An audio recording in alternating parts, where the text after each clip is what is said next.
Okay. Okay. According to StreamYard, I'm live. According to YouTube, I have somebody waiting.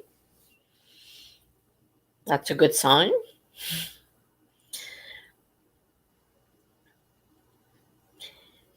Now, YouTube, I have somebody waiting. Oops. Got to turn off the sound.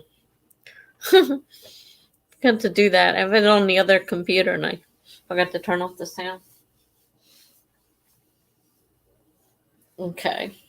Sound's off. That shouldn't happen again.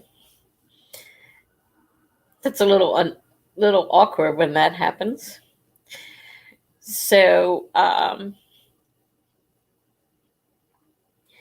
I'm a little excited right now because I'm almost at 100 subscribers. Last I looked, I was at 99. And I just need one more to hit that 100.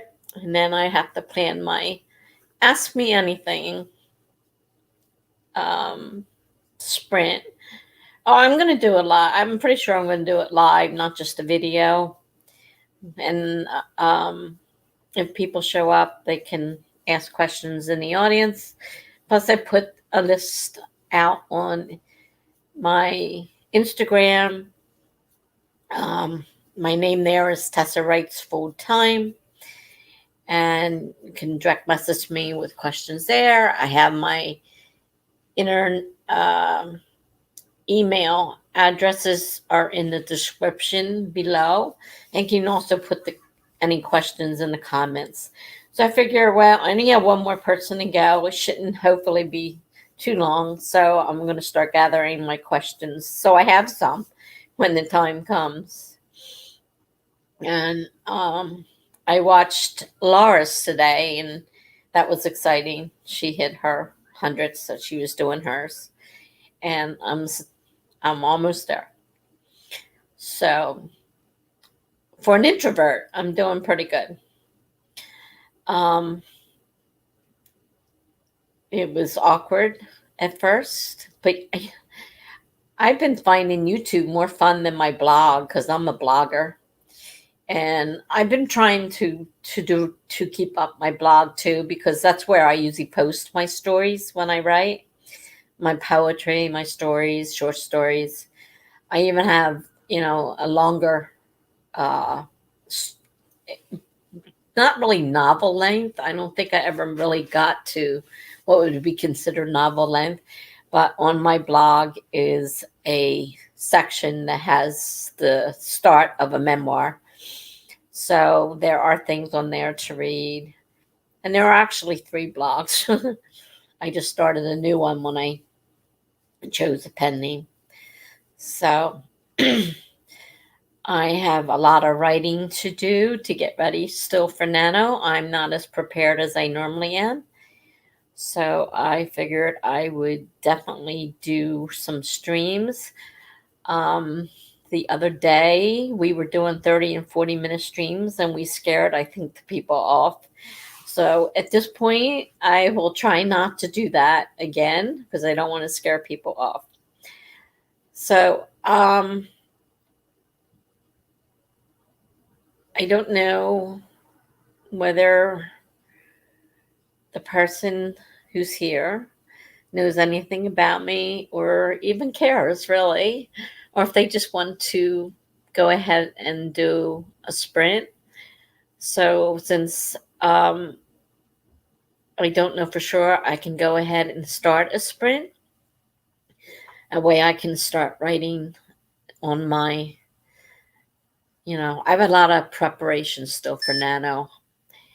I don't know how everybody else is. Normally by this time I'm ready to go and waiting, and now I'm really far behind because I got a late start. So I'm going to set a sprint up for, I guess I'll make it 20 minutes.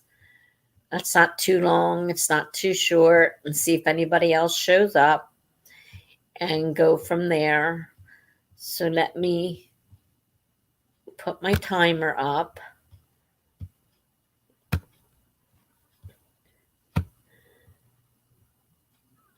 I haven't tried any fancy timers on here because I'm using a Chromebook, and sometimes it crashes. So I don't know. I got two timers. Oh, well, hope this is the right one. I had real problem the other night, so hopefully I'm not going to have the same problem tonight. I'm going to set this for 20 minutes. We're going to go in 5, 4, 3, 2, 1, go.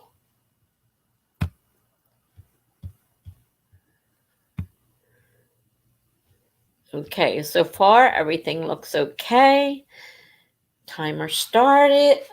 Hopefully I'll hear it. I don't have the headset on right now because it does bother my ear. So I'm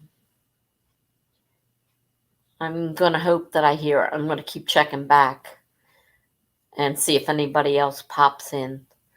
So I think I did all the blogging I can do right now. So I'm going to go ahead and work on my nano project, trying to separate out what I don't want because I have to do a total rewrite. So I have to take out stuff that I don't want in there, and of course add. I'm going to add some new characters and that kind of stuff I have to set up as well. So I'm going to work on that. Maybe some editing, depending on how long I stick with this or what I feel like. Sometimes I just get tired of writing and end up. So let's see here. I have a problem with Word because the memory on my computer doesn't work really well. I'm almost out of memory. It's an old computer and it gives me a lot of, unfortunately, issues. So, and I want to learn Scrivener so I can use Scrivener. I have it, I just haven't learned it. Now is not a good time to learn Scrivener. Not when I'm getting ready to start NaNoWriMo. So,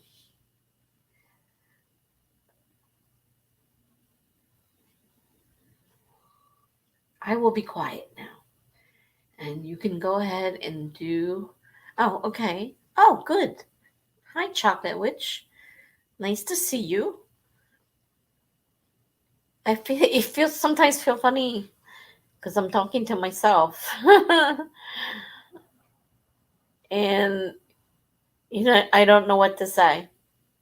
How are you doing today? I just started the stream.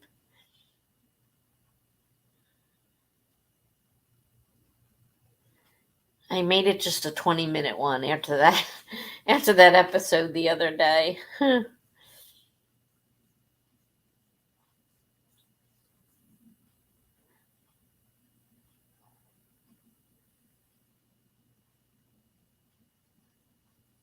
So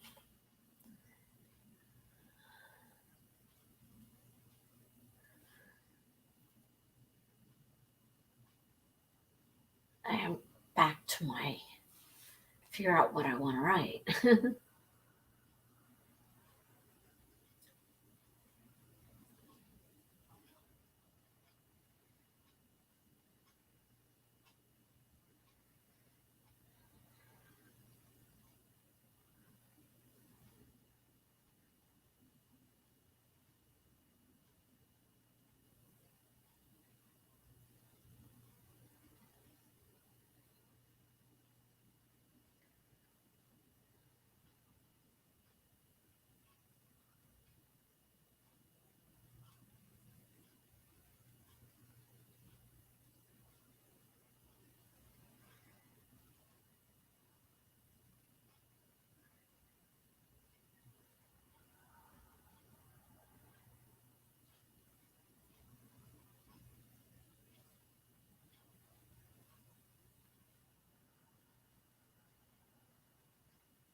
Hi, Rose. It's okay. We just finished the first. Oh, and Charlie, too. Hi. Nice to see you. So far, things have been going okay, except that I have two timers, and so I'm afraid to mess with it. It's just like, okay, there's two timers on here. Charlie says, I can't stay because I'm on another stream at the moment, but I wanted to say hi. Well, thank you for stopping in and saying hi. Have fun on your stream.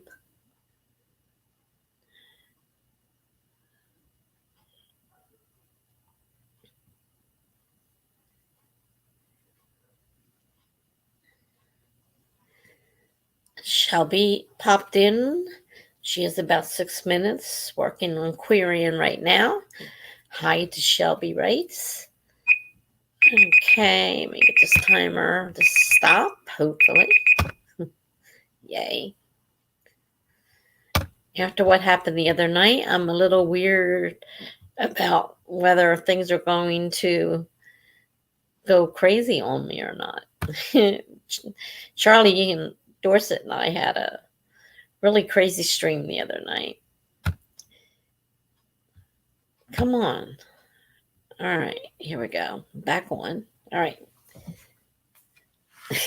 Thanks, Charlie. And I'm only one person away from 100. And we need one more subscriber.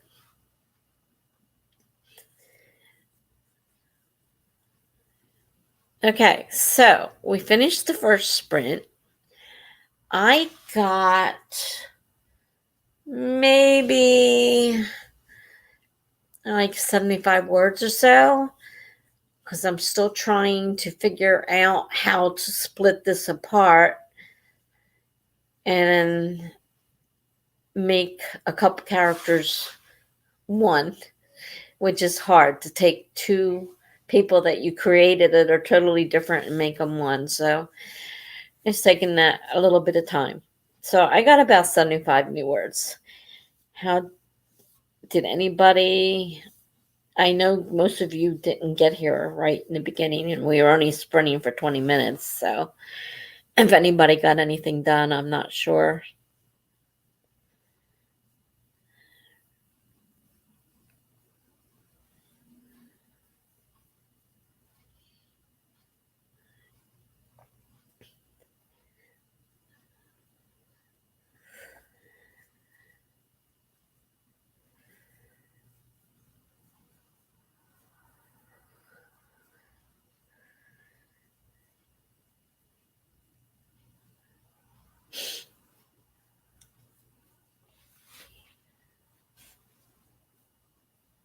Anybody get anything that you want to tell me about, anyhow?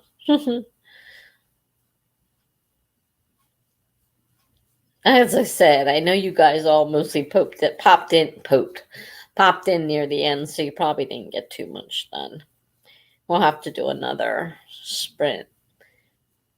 I made that one 20. I know the other night we were making them 30 and 40 and we chased everybody away, so I'm not going to do that again.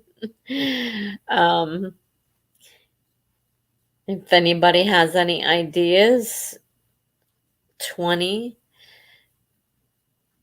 I don't mind going to 30, but we went to 40, and I think that was the final. People really didn't like that. So, if you guys have any ideas, if not, I'll set it for 20 or 25 because I need to write and I need to get this prepared so that hopefully I can start writing once Nano starts. Right now, I'm trying to split out the parts that I'm definitely not going to use.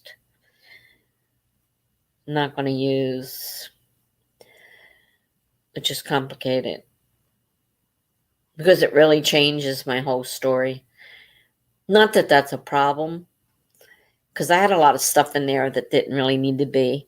Hi, Karen May. The Bunny Brown series by Laura Lee Hope. Um, I'm sorry, I don't know what you're referring to. Hi, BH. Great. 20 sounds great. Okay. Karen, I see you're new. I haven't seen you before. But I don't understand what you're asking me. I mean, is that something you wrote? No, obviously not. It's not the same name. um, I'm not sure. You have to explain that if you want me to answer it, because I'm unsure of what you're trying to say. It's nice to see everybody. All right. I'm going to go ahead and set up our second sprint. We're going to set it for 20, obviously, which is fine. So far, nothing's going wacky yet. If you guys were on here the other night when I had Charlie on, everything totally went crazy and it kicked me out, all the way out of StreamYard. I had to get a code from StreamYard to get back in. And then I had to try to find the stream that I was on. And I didn't know if that would work. And then I was like mechanical, they said, the whole time. And like I tried watching the replay and it's like, oh man, what a mess. So hopefully we won't have any of that tonight. But I'm starting to get used to crazy things happening. So, okay. So, 20. I'm going to set it for 20. And we'll go with 20.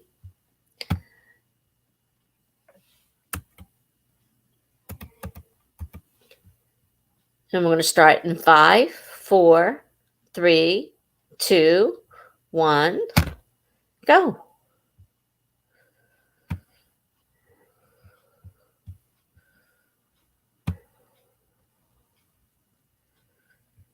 There we go. 20 minutes. All right. I'll try to keep my eye on the chat and try to get a little work done at the same time. So,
Hi, Kate. Nice to see you. We're on our second sprint now.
Okay.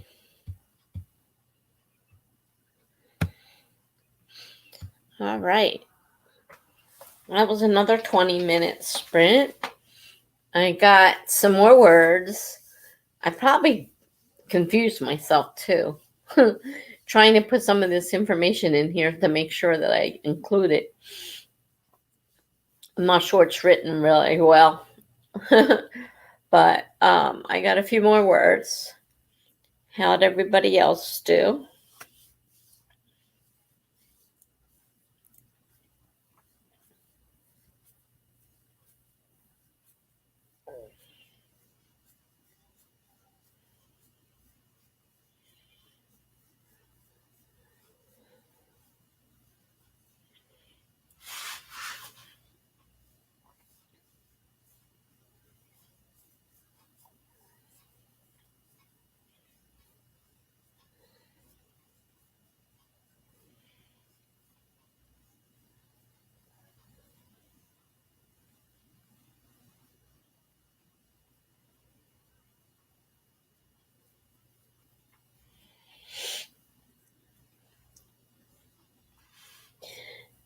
Kate says, I have no word count. I'm working on document tagging system for work. Oh, that's cool. Sounds hard though. Good for you. Hi, Jennifer. All right, I'll be on. I just got started. It's not been quite an hour, so I'll be on for a while. I'll hang in there. I'll see you in a little bit. And BH got 183 words. That's good. Very good.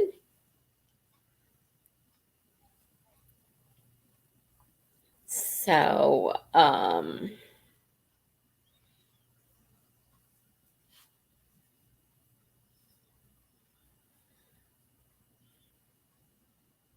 sounds like people got things accomplished, which is good. This is always a rough time with NaNoWriMo. I find this one so much more difficult because I know I have to do 50,000 words if I want to win, and that's like impossible really. I'm not someone who can write that many words. I do fine on the camps because I can set my own, time goals. But these long novel lengths are longer than I'm able to do. So it's more of a longer short story or a novella length for me. And I said I'm in a little confused right now, trying to take out what I think needs to come out and add in what I think I should add in. And then I have to figure out what is important. I have a bad habit of not realizing that I'm putting in information that really, really doesn't need to be there. Like, to me, it seems like it's important. And I'll be reading through and I'm like, why did you put that there? Most people are not going to be interested in that. And it doesn't do anything for the story, really, and I don't know. It's just something that I keep doing. And then I'm an underwriter to boot. So I don't put a lot of description in there, which of course I'm usually adding at the end. So like right now, I got kind of a bare bones piece that I'm starting on, and still in the beginning of the story. I haven't decided what exactly I want to take out, when exactly which way I want to go. So I I do this to myself every year, and I get, really aggravated and anxiety ridden, and it's like, why? Why are you doing this to yourself? You know? I mean, I'm just not the novelist type. Yes, I can write great short stories, and I guess, like I said, novella length, I can sometimes come up with something in that category. But I don't think I'll ever write anything that's considered a novel. Kate says, I underwrite too. Finally, a kindred spirit. Yeah, exactly. As I'm drafting, I almost always realize I missed a scene or two or five in between big ones. And yeah, and right now, I don't know if it's the same way, but right now, I'm having trouble remembering, did I put that in there, or did I just think about it? And then I have to go back and reread it and like put it in there if I haven't put that, particular bit of information or scene or two or whatever, because I just can't seem to keep it in my head. And I'm not a plotter, so I'm used to writing things in my head, but they're short. So I'm finding that it's a little bit different when you write longer stuff.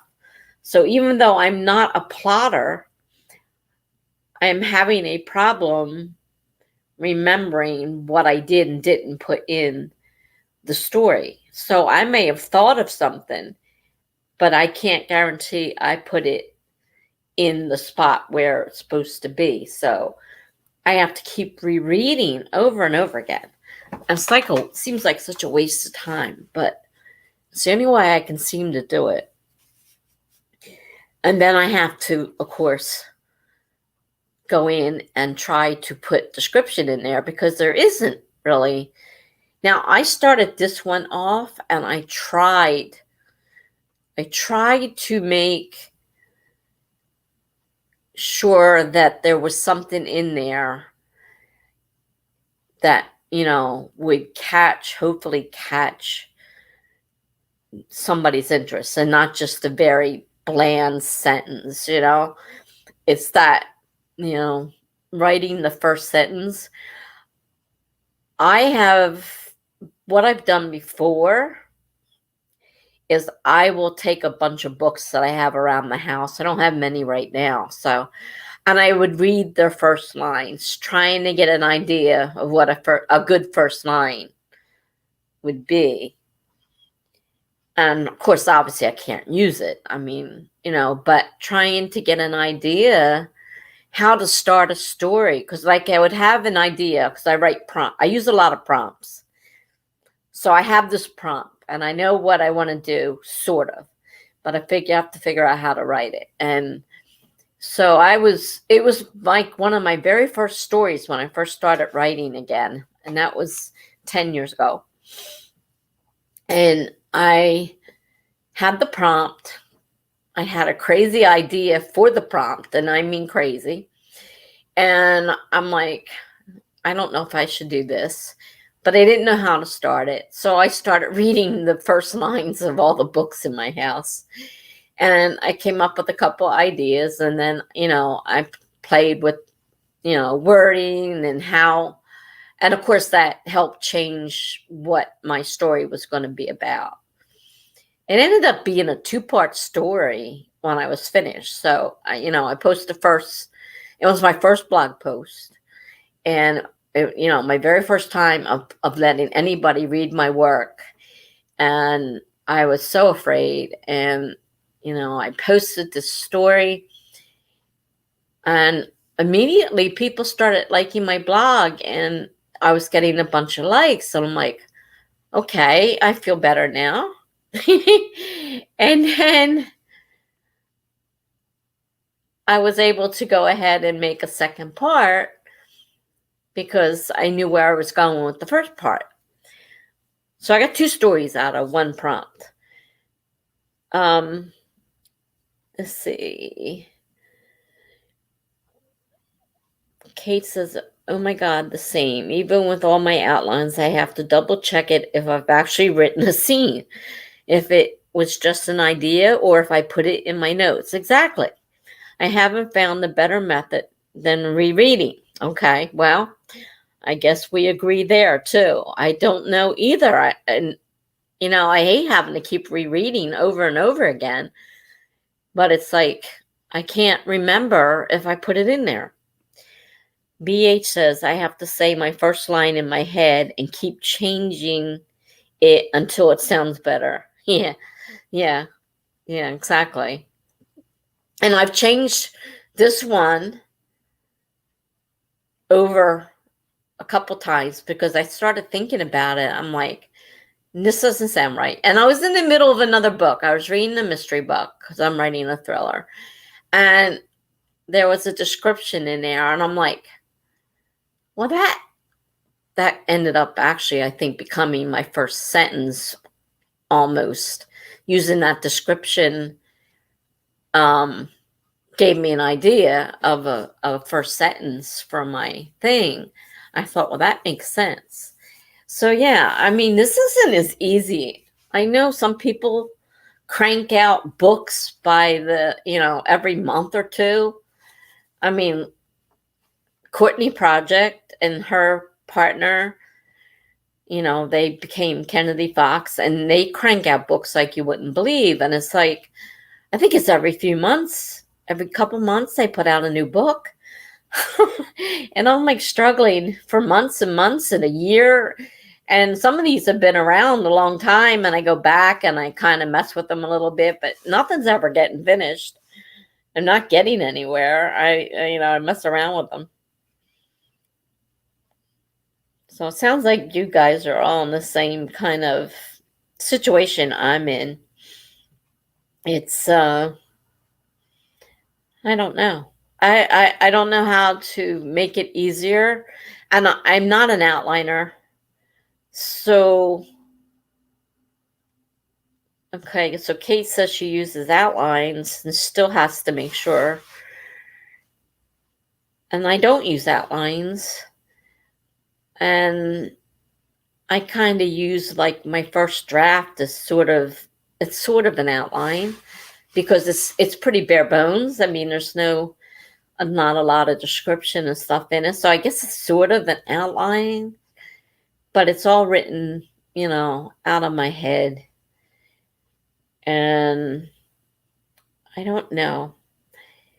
I'm having trouble because I'm just not ready for this nano, and knowing that it has to be 50,000 words, I feel doomed from the start. Like, it's like I rarely write more than 50,000 words. So the options of actually making 50,000 words are kind of slim. So I feel doomed right now. Kate says, the one thing that helps speed up the rereading is header formatting in Word or Google Docs. That way I can at least skip to headed scenes and chapters. Yeah, I don't actually use, well, not even sure how to use headers. I've seen them in Google Docs, but I really don't know how to use them.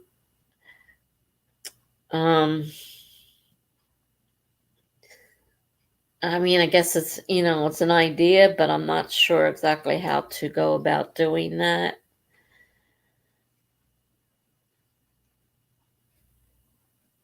BH wrote the beginning, then there's a gap, then the middle gap, almost end gap, filling in the gaps. Yeah. Like, I know I have what's that called? Save the cat or whatever writes a novel. Save the cat, is that called? What is this called? Yeah, Save the Cat writes a novel.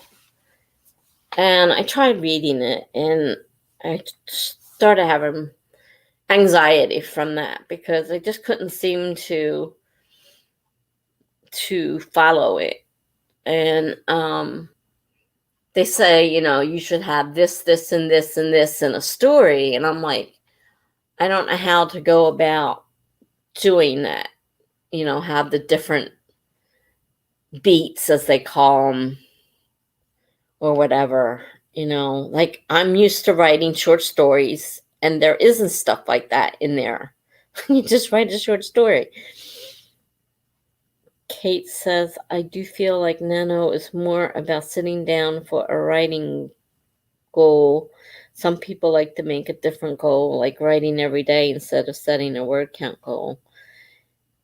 Well, the word count really, for me, is a problem. And like I said, I have my old story, the one I'm taking apart now and trying to save what I can out of it for the new one, was 45,000 words, which is probably the most I've ever actually written. And I still wouldn't have passed. I still wouldn't have made Nano because it's not 50,000. And I just feel like I'm setting myself up to lose because I can't write a 50,000 word document. And I have 30 days to do it in. Not only that, it's bad enough it has to be 50,000, but I only have 30 days. I've been doing this since 2004, and it's like some years I start, and then I end before I even get started. And sometimes I'll work through it for a few weeks, and then I'll quit. It's just like, I don't know. I don't want to blame all of it on my bipolar disorder. A lot of it is my bipolar disorder, and my anxiety. But I just feel like I'm set up to fail with this. I'm sure they think that a goal is a good thing, and it does work for a lot of people. But I am not one of them. I need to be able to write when I feel like writing, and then I'll write and things will come out. But being told, okay, 30 days, write 50,000 words, I don't do so well, unfortunately. So that's where I'm at right now. I still don't know what I'm going to do. I'm going to try starting it, but I'm not sure I'm going to end up finishing it. I don't know. It just depends on how I feel at the time. If we're ready for another sprint, do we want to do another 20 or 25 or...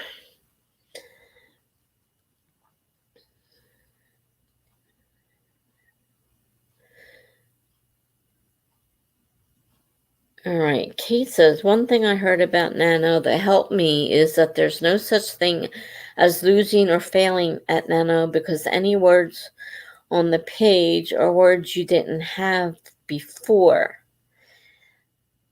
I hear people say that, but not in conjunction with Nano. Nano has a goal of 50,000, and if you hit 50,000, you win, and if you don't, you don't. So I'm not quite sure about that one.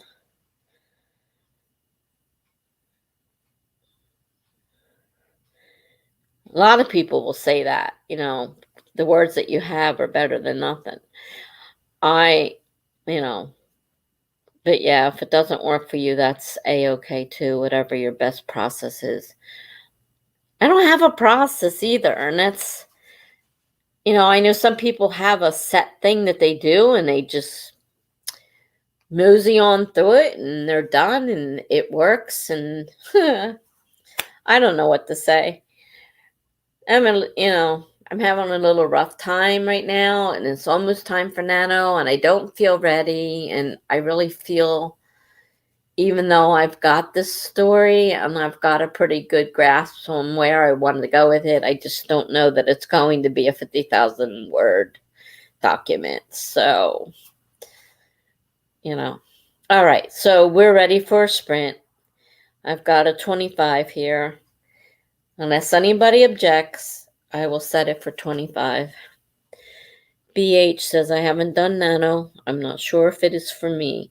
Looks fun, but worried it will take the joy from writing. Okay, that's the issue that I come across. A lot of people are competitive and they love that and it works for them. For me, like I just said, it takes the joy from it. If I can't just write when I feel like writing and then the words come, I feel like a failure. Like I'm already feeling like a failure. I haven't even started yet. And I'm feeling like a failure. And I don't want to scare you away from doing Nano. If you want to do Nano, it, it's not the end of the world if you don't hit 50,000 words. But it just feels, it's been like this way for years. It's not a new thing. Nano's been around a long time, at least 2004, because that's when I started it. And, um, it works for a lot of people. It doesn't work for other people. And so you have to decide, if you want to do. I don't want to scare you away from doing Nano if you want to do it. Just because I'm feeling bad about it right now doesn't mean everybody else has to. There are plenty of people that love that challenge. It's a challenge. And that's what it's supposed to be. But for me, it's a little bit more serious, I guess you could say. Okay. So we're going to go for a 25-minute sprint this time, I guess. All right. BH says, exactly. Writing is a fun and creative process. I write when the words come to my brain, when the ideas come. Okay. That's what I say. That's how I feel. And I don't like being pressured to write when I don't want to. And I know NaNoWriMo is a big thing every year that people look forward to.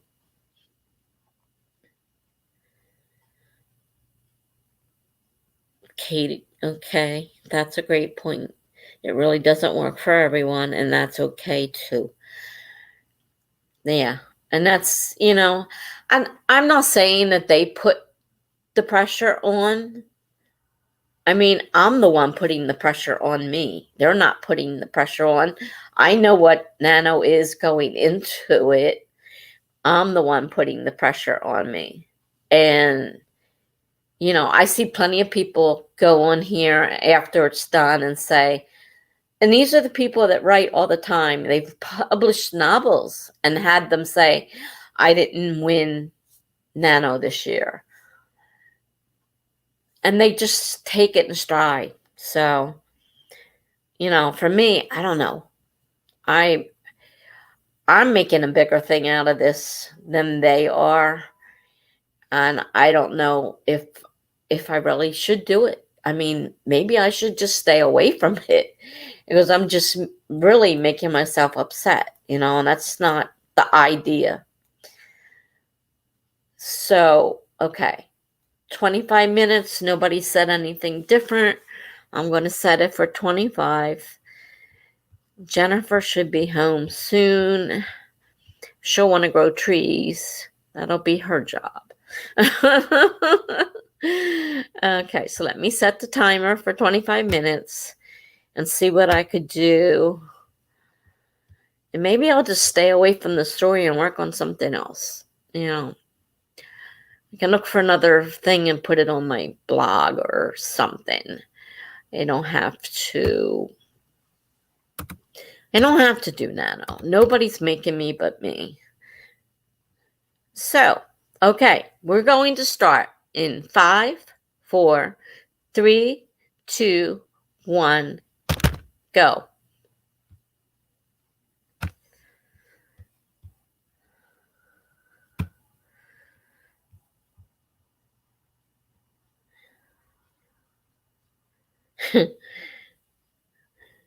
BHS still wish people luck with it, even when I'm not participating, hoping they have fun. Well, that's a good point. And maybe I will, and maybe I won't. I still have time to figure it out, and wouldn't be the first time I started and then stopped. So, all right. I got paperwork I got to fill out. I'm sitting here too. I could do that. Still writing. It may not be what I want to write, but it's got to be filled out. Maybe I'll do that. See you in a little bit.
Okay.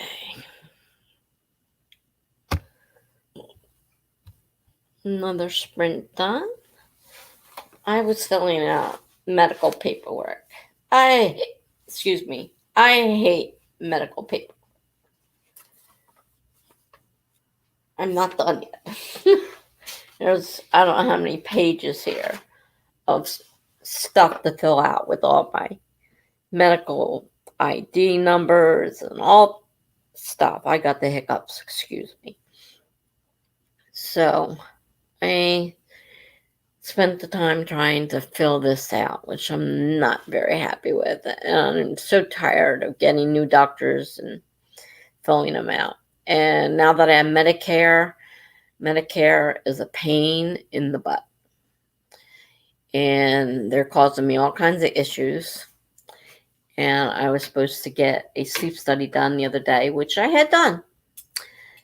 Because of the rules for Medicare, I did not qualify, even though I've had sleep apnea for at least 15 years now.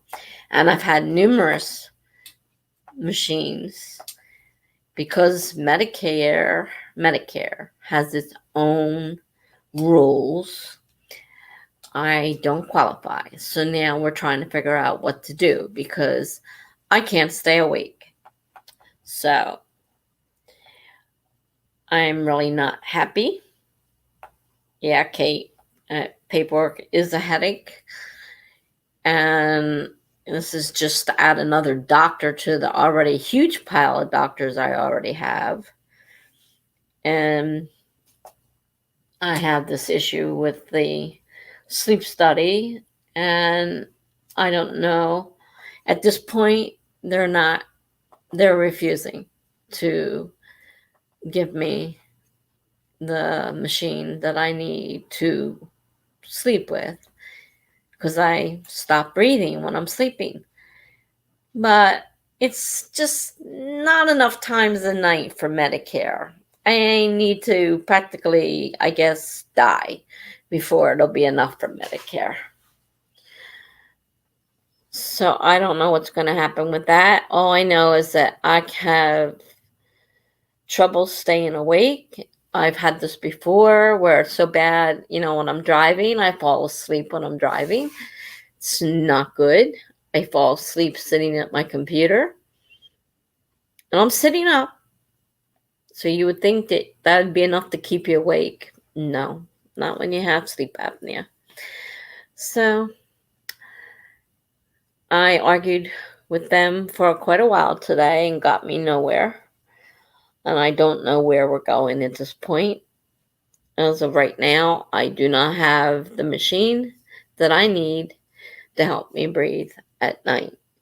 And it's all fine and well with Medicare because they do not care. They have rules, and their rules are different from everybody else's rules. But they're the government, so they can do what they want. And I don't get a say. They don't want to hear my problems. So it's been a rough day. It's been a rough time. I'm exhausted. And there's nothing I can do about it at this point. So, on to better things. How did everybody do? I filled out paperwork. What did everybody else do?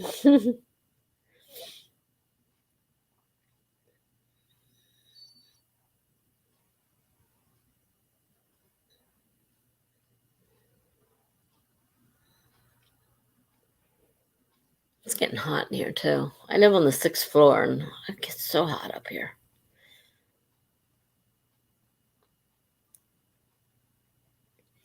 If I turn on the fan, it's noisy, so. Plus, it blows everything all over the place.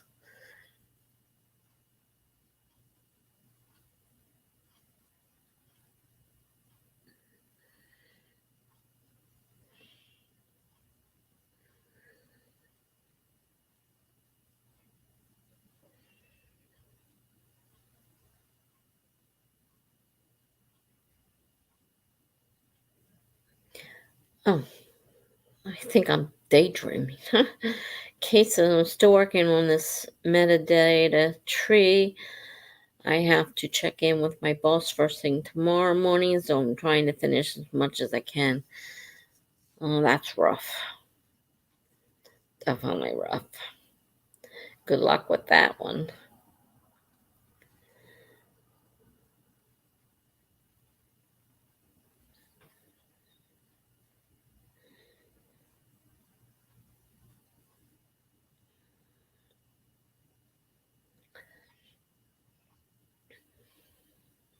I don't work anymore. I haven't worked in 10 years. I'm not physically able to work anymore.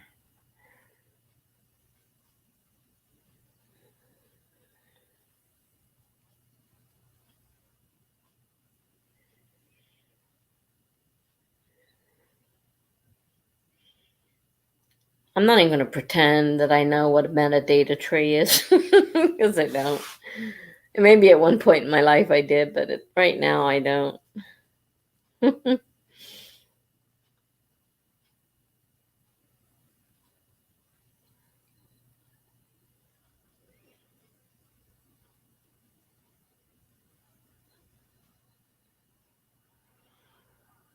think that was the third sprint. I haven't even been keeping track of the sprints. I think that was the third one.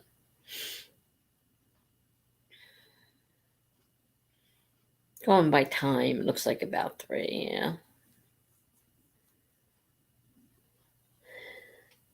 Not my favorite way to spend these last days of October, but this whole tagging system will make my job so much easier going forward.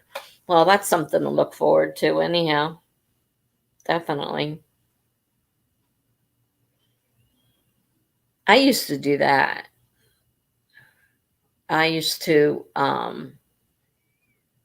try to find ways of making things much easier because people would do it. They would train me, and I'm like, this is so long and complicated.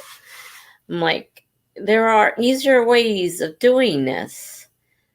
And, they didn't see it that way. I don't know whether they just did how they were trained or what, but I changed things. And my boss is like, how did you manage to do that? I'm like, common sense, for one thing, and thinking about the situation. There are many ways of doing things, and some of them are so much easier than what we're doing. And, it's crazy. Hilarious thing is, I'm fuzzy on it too. Basically, I'm trying to define data terms we can attach to our company documents to organize them so we can find stuff when we need it. Well, that makes sense.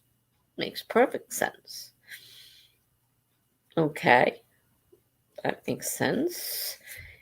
And doesn't sound difficult, though, how you attach those terms to your data. Of course, I don't know, but that would be the kind of thing. Like I did computer programming, so one job I worked on a lot of data entry, and I also had to clear up all this data that came in to put it into the database. And I wrote programs because all I had to do was be taught how the program worked, because I didn't have experience with that program. And once they did, I took my data programming that I knew how to do, and I wrote programs to clean up the data. And I could just push a button and boom. Now, I had to be really careful with that, because if you put the wrong thing in there, you could make a major, major screw up. Thank God I didn't do that. I didn't make any of those major screw ups. And I was able to clear the data up much faster than doing it by hand. And I also we created, it was a medical company, and we created, the documents that you get from your medical company with what doctors you can go to. I made those books. And so I redid the document they were using to make it easier to set up and, pull that information in.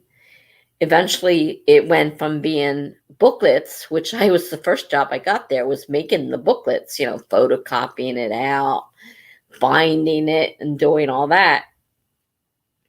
And then I went to making, we went to DVD system.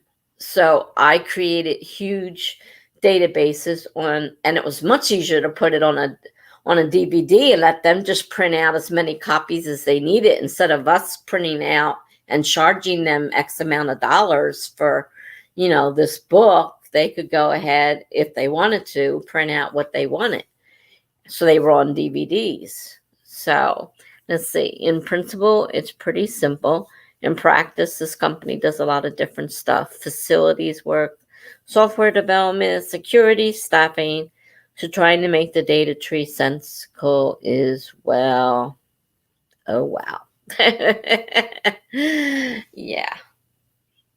But that was the kind of stuff I would do. I would make things easier because I'm like, why are you making this so difficult? This is not a difficult thing. And I would make things easier and my boss would be happy. Happy bosses are good things. So, yeah, I kind of understand what you're doing. And I miss sometimes those days when I did that work. I mean, some of it was tedious when I had to hand fix something because I couldn't run my program on it. And I had to because some of the data they sent us just wasn't possible to do that way. If they sent it on a disk, then I had access to it. I could run programs on it. But if they sent me a pile of paper and said, here's the changes, there was nothing I could do but hand go through every paper and make the changes. I couldn't write it as a program. So, but I enjoyed that work. I loved doing that stuff. I created websites for a while too. But the technology nowadays is too far advanced. I never kept up with it. So I couldn't do a website now. Except a very, very basic one. I don't know today's technology. I've been out of the workforce 10 years.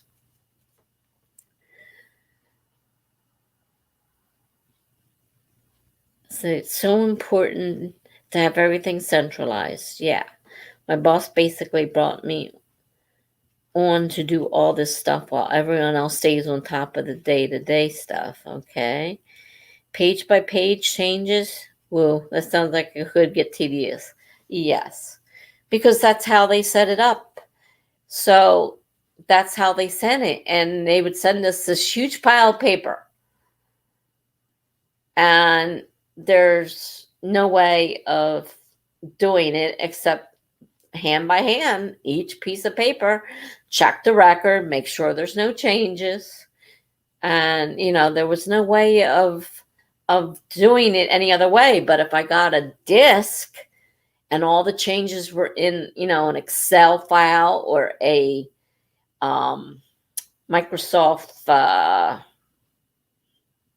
I forget what their data entry file right now is. If they were like that, I could do it. I could write programs and no problem, run right through it. All right, BH. Hope you have a good night. Oh, Jennifer popped back in. Hi, Jennifer. Yeah, we've done 3 sprints so far, and then we were just talking a little bit about data entry and jobs and stuff. So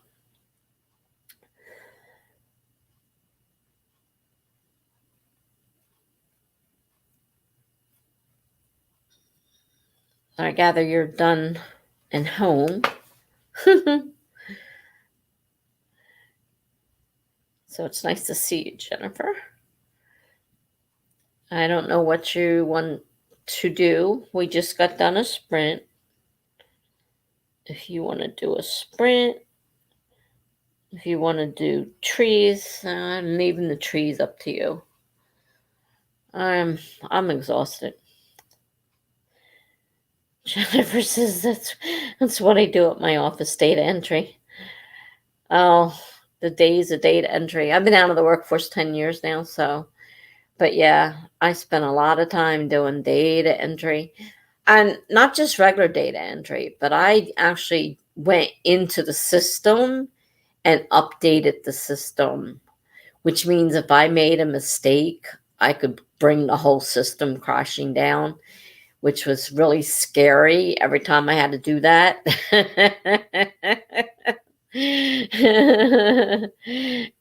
Kate says it's a data entry people's party. Well, there you go. We're all data entry. Yeah. Um, but I like doing that kind of work. I enjoy it, but I haven't done that in years. Now, I don't do much of anything except try to write. And I say try because I'm not getting very far with my project. Uh, okay, yeah. It is kind of boring, but it is better than customer service. My last job was customer service in a call center, and it was horrendous.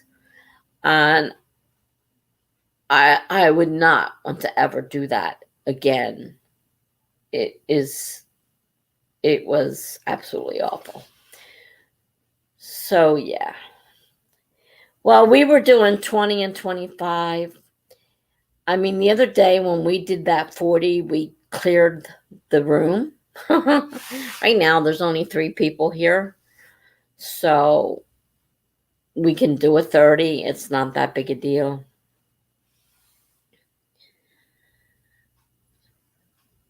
Kay says, in her humble opinion, just about anything is better than customer service. Very true. Yep. And customer service, I've done it like in a store, but doing it in a call center when you have one call right after the other within seconds, you don't even get a second to breathe, to think, to anything. It's horrible. It's just like, oh, awful. But I've done both kinds of customer service. I've worked in stores where I've had to deal with customers, and they're right up in your face, or you can do it on the phone where they're screaming at you. I mean, no matter how you look at it, it's horrible. But, yeah, and then when I was in the movie theater, I worked in the concession stand, and people screaming all the time because this is so expensive, and how can you charge these prices? And I had to be nice, and I had to be pleasant. And sometimes it just gets to a point where you want to strangle them, and you can't. You have to be nice. And in the movie theater, we had, what do they call them? Now my mind just went blank. Where they come in, secret shoppers. And if you didn't pass the secret shopper, we got in trouble with our company.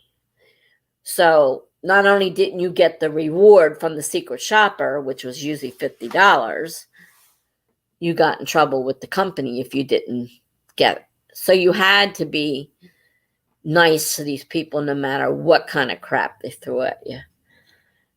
And I had one that came in and they said, they ordered something. So the first thing is you have to upsell, ask them if they want the next size up, and then you have to, whatever the other sell is. So you have to additional. So first they asked for a small popcorn. So I asked them if they want a medium for whatever amount of dollars it is for a medium. And then I have to say, would you like a soda to go with that for X amount of dollars? And if you didn't do that, and if you weren't pleasant, you got in trouble. So this one couple comes in Okay, we go through the whole thing. I upsell, I offer them the extra item, and then they said, okay, they bring out a baggie full of pennies to pay with. And I'm looking at this counter with all these pennies on it, thinking I have to count out because it came to like $6 and some cents. We have to count out these pennies. And I didn't say a word. I didn't put any expression on my face. I didn't get nasty. I just started counting pennies, and I got finished, put it in the register, and they walked away. And about 15 minutes later, she walks back over and she goes, now I'm glad that you, and she goes, I bet you're glad you didn't get smart with me because you just won the $50 from the secret shopper. I'm like, thank you. But man, to, I wanted to kill her. I couldn't believe she brought out that bag of pennies. Honest to God, I would not go into a place and take a thing of pennies like that and expect somebody to take it.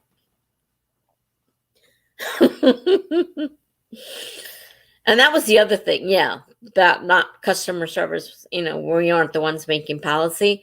There was a girl there, she was crying because this guy was yelling at her. And I was the adult there. The rest of these were teenagers. And so, there was nobody around. There was no manager. There was nobody there. And she's getting bombarded. And I had to go over there and I said, look, sir, I'm sorry. She's only doing her job. We have to ask you if you want something else. I'm sorry. It's just the rule. Don't take it out on her. She's only doing her job. I mean, he didn't even care that she was crying, In the building where people pay property taxes and the like. I can only imagine those conversations. I doubt there would be a bag of pennies to pay your taxes, though.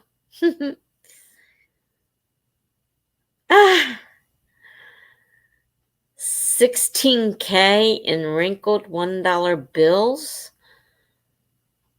Ooh, wow, that's as bad as a thing of pennies in a movie theater. Jeez, probably worse. Much, much worse. I couldn't imagine counting out 16K. Yeah, there's a lot of stuff out there that, and people just can't. I mean, I go in and I get the thing from the people. I don't get angry at them. I just say, no, thank you. There's no reason to get angry. They're doing their job. And I know that better than most because I did that job. So I tend to be more easygoing on people because I understand what it's like. I've been in their shoes. I understand, Anyhow, okay. So if you want to set up a room with a tree, I don't even know what mine's set at. I think it's on single right now. Yeah. Plant together. Oh, it's going to let me do it today. All right. All right. The sheer amount of spite to pay 16,000 single dollar bills is almost impressive if it wasn't so awful. Yeah. 16,000. You're right. They have to run the bills through a counterfeit check machine, and being wrinkled, they slowed the process way down. Oh, man. And they used to try to pay with bags of coins, but you'd turn them away. Wow. I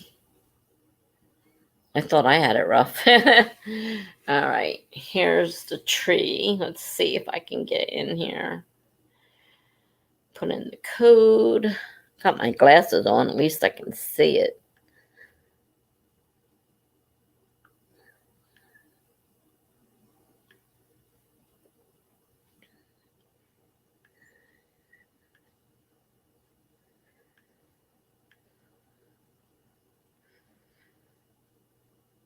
All right. I'm in. From here, it looks like a cat.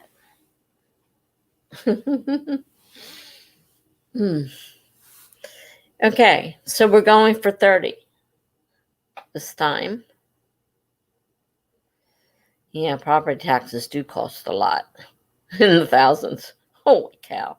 Yeah, I just worked in a simple movie theater and dealt with that was enough. When I was on the phones, I worked for a bank, and people are nasty when it comes to their money. Heaven forbid. All right, so we're going for 30 minutes. Let me get this set up. 30. I'm going to start in 5, 4, 3, 2, 1, go.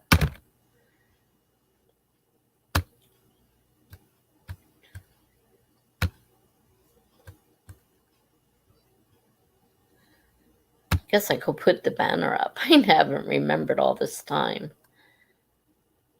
We're on the 4th.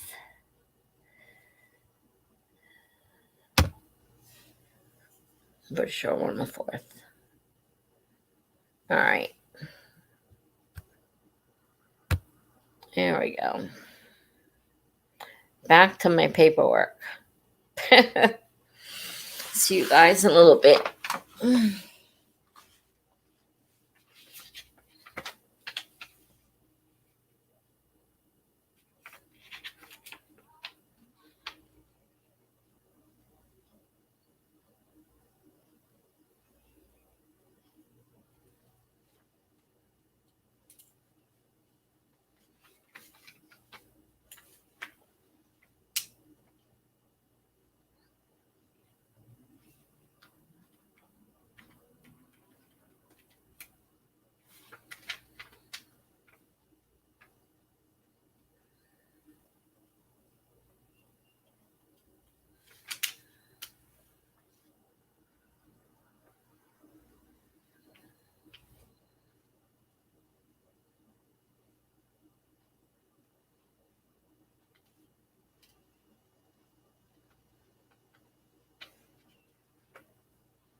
Okay.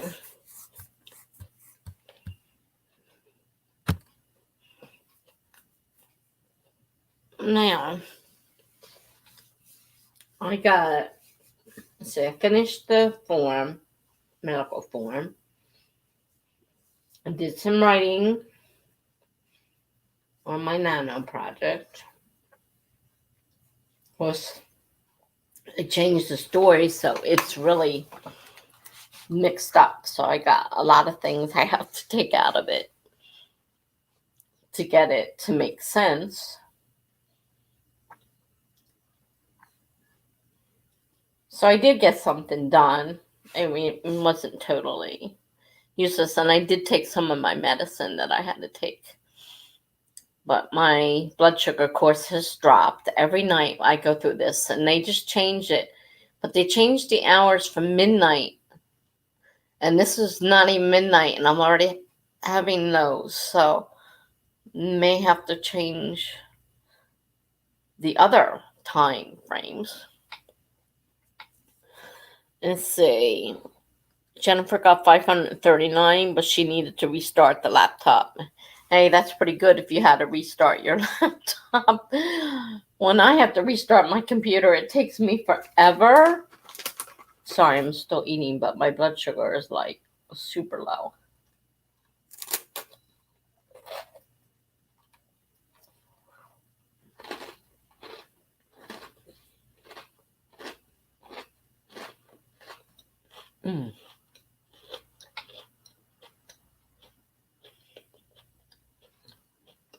So,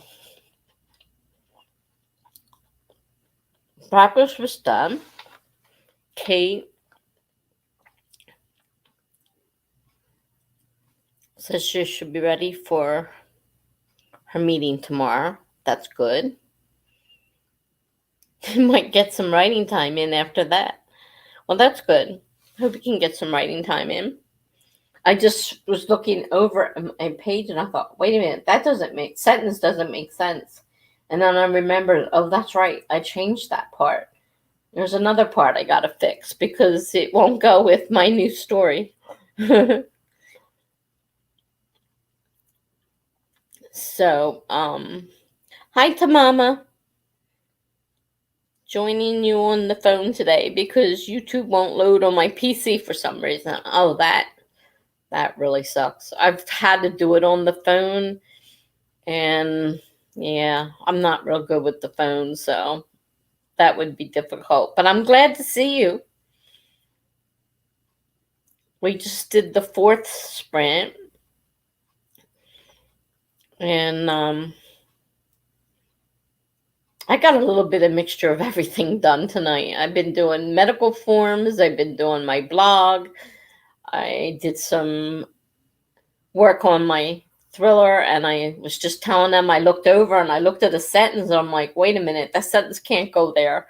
I changed the storyline because I'm rewriting it, and that part definitely will not go there. So I still have to fix that part. And I'm sorry I'm eating, but I have a low blood sugar right now, and I've got to get my blood sugar back up.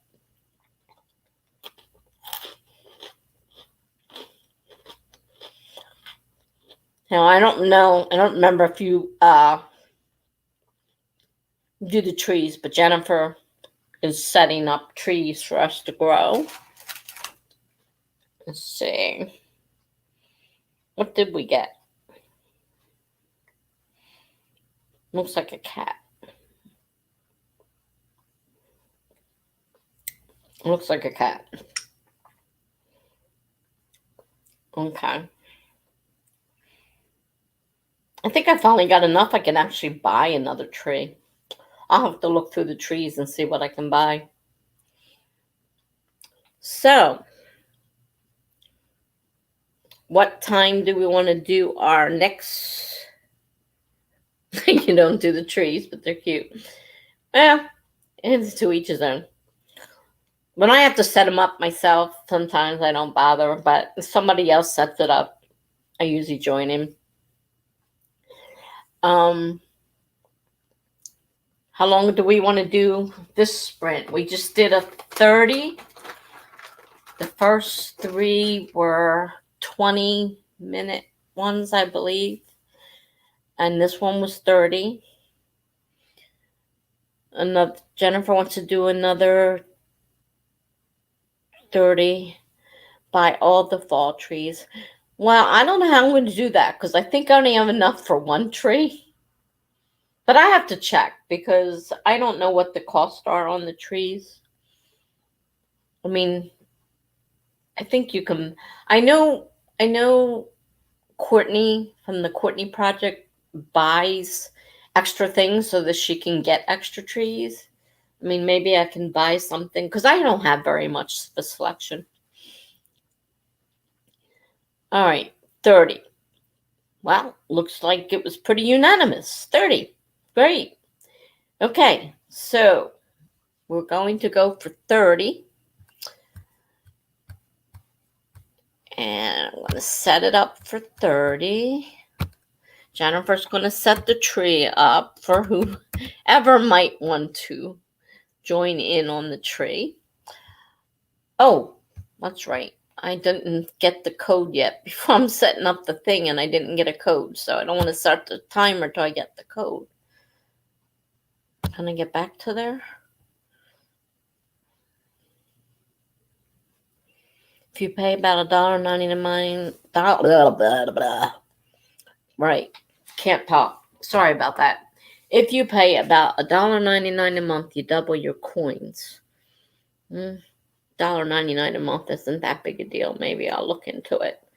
Oh gosh, I'm shaking. My sugar is so low, I'm shaking. All right, let me see if I can type this code in. My hand's shaking the way it is.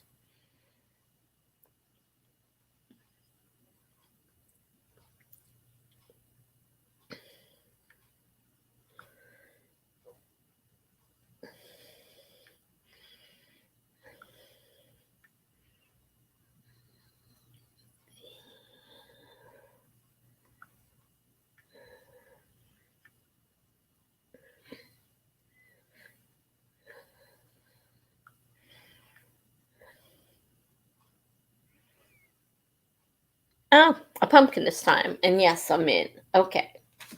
Now I can go back to the timer and start it. So I want to start in 5, 4, 3, 2, 1, go.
Hi, Megan.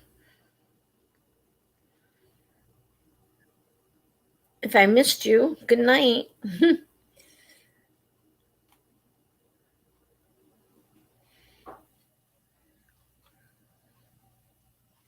Thanks for the like.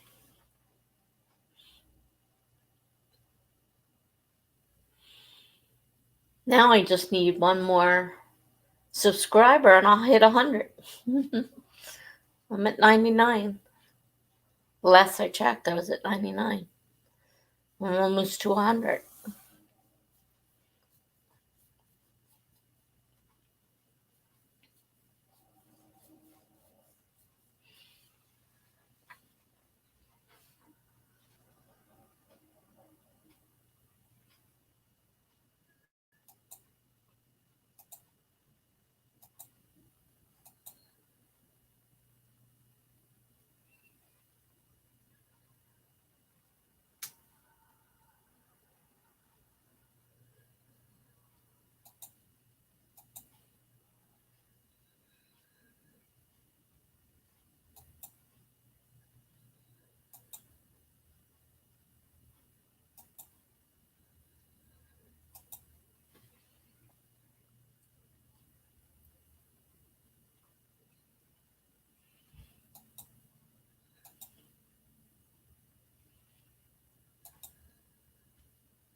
Alrighty.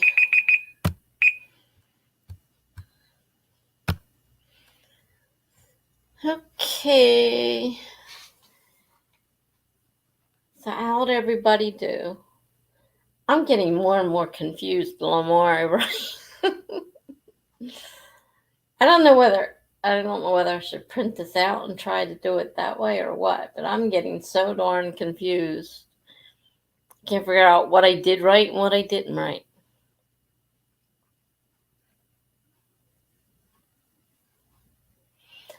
Well, that's good to Mom. I'm glad it's working again. I couldn't do it on the when I was in the hospital. I popped into a few of the streams just to let people know that I was still alive and didn't just disappear. Ow. And that was hard enough dealing with the phone for that. And I was mainly just listening, not trying to type a document or anything like that. Too much. Let's see. Jennifer got 688, but she went to roast a couple marshmallows. No chocolate? We'll always use some more. Let's see. Mama finished reviewing tomorrow's video and scheduling it now. Excuse me. Yeah, I did some writing, but I think I'm making more of a mess than before. I thought I thought I thought I knew what I was doing, but I think I'm making more of a mess than I had before I started. So I'm not sure what I'm doing at this point. I'm not very happy with it. It's not going the way I want it to go. I mean, I know what I want to do and I know what I want to say, but it's just not working. Kate got 253 words of her detailed outline, going way off the expected rails, but oh well. There you go. That's one of the things with outlines. When you go off, then you have to redo it. I'm going off, but mine is not an outline. I don't know what you call it right now exactly. I'm trying to. I should be going through probably and just getting rid of what I know I'm definitely not going to use and leave in what I know I want to leave in, and then go through and try to fix it in the order I want it to be. Part of the problem is I have too many POV characters, and I'm trying to figure out how to put the information that's in that POV character into the story so that you know it's there, but you can't, it's stuff that you wouldn't know without it being a character's point of view. And I like that idea, but I got really carried away with them. I got way too many of them. So now I'm trying to figure out how I can do this so that I can still get that information in the story. Because I think it's necessary. But what do I know? Jennifer says she wishes she could outline. Yeah, me too. I just let the words spill out too. Kate's at the point I can't write without an outline. If I try to just write words, I get stuck after a few sentences, not knowing what the heck to do next. I wish I could understand. I wish I could understand that. I don't understand it. That's the problem. I don't understand it. And I guess it's just because I've been the way I've been all my life. And,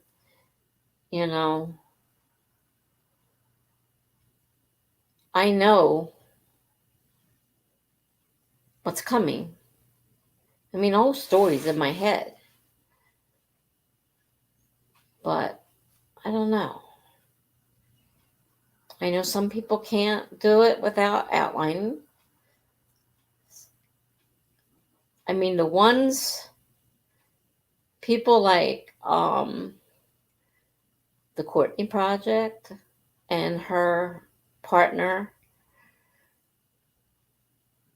write with an outline, and they write a lot of books. And I forgot Sarah Cannon from Heart Breathings.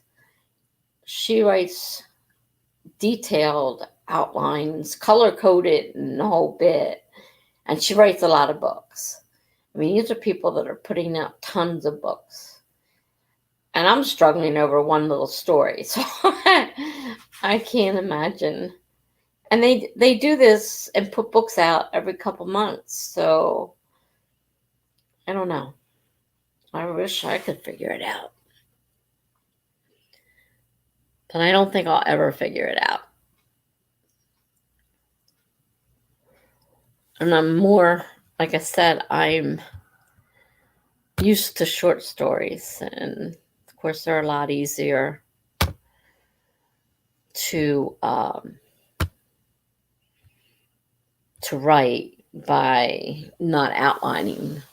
I mean, I've heard people outline short stories, and I'm like, I can't. I don't even outline a long, really long, like 50,000 word length. So I can't imagine outlining something that's 5,000 or 10,000 words. I just can't imagine it or the need for it. But that's why we're all different.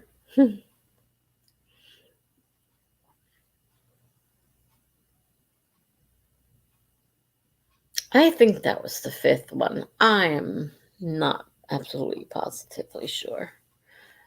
Did we get... Yeah, it stopped. Pumpkin. All right. Well, I've been on 3.5 hours. You guys still want to... Yeah, it's really cool to hear about other people's... I think I missed something here. Oh, the thing must have jumped. All right. Kay said she can't write without the outline. Then she said, I wish I could store all my story stuff in my head. Outlining takes forever. Might have something to do with length, though. I tend to write trilogies of 90K per story. Well, yeah, that is a big difference. I can't even write 90K per one story. And I can imagine 3 stories of 90K per. So I can imagine you would need something. Definitely. I don't know what, but I would gather you would need something. Jennifer says, I think the beginning works as my outline because I set things up. I run from there. Well, I always start at the beginning and go. I mean, I know some people do start elsewhere in their story and move on. Jennifer has 1 billion words to write tonight. 1 billion words. Jennifer, just to let you know, I'm not going to be up for 1 billion words. You'll have to shorten that a little bit.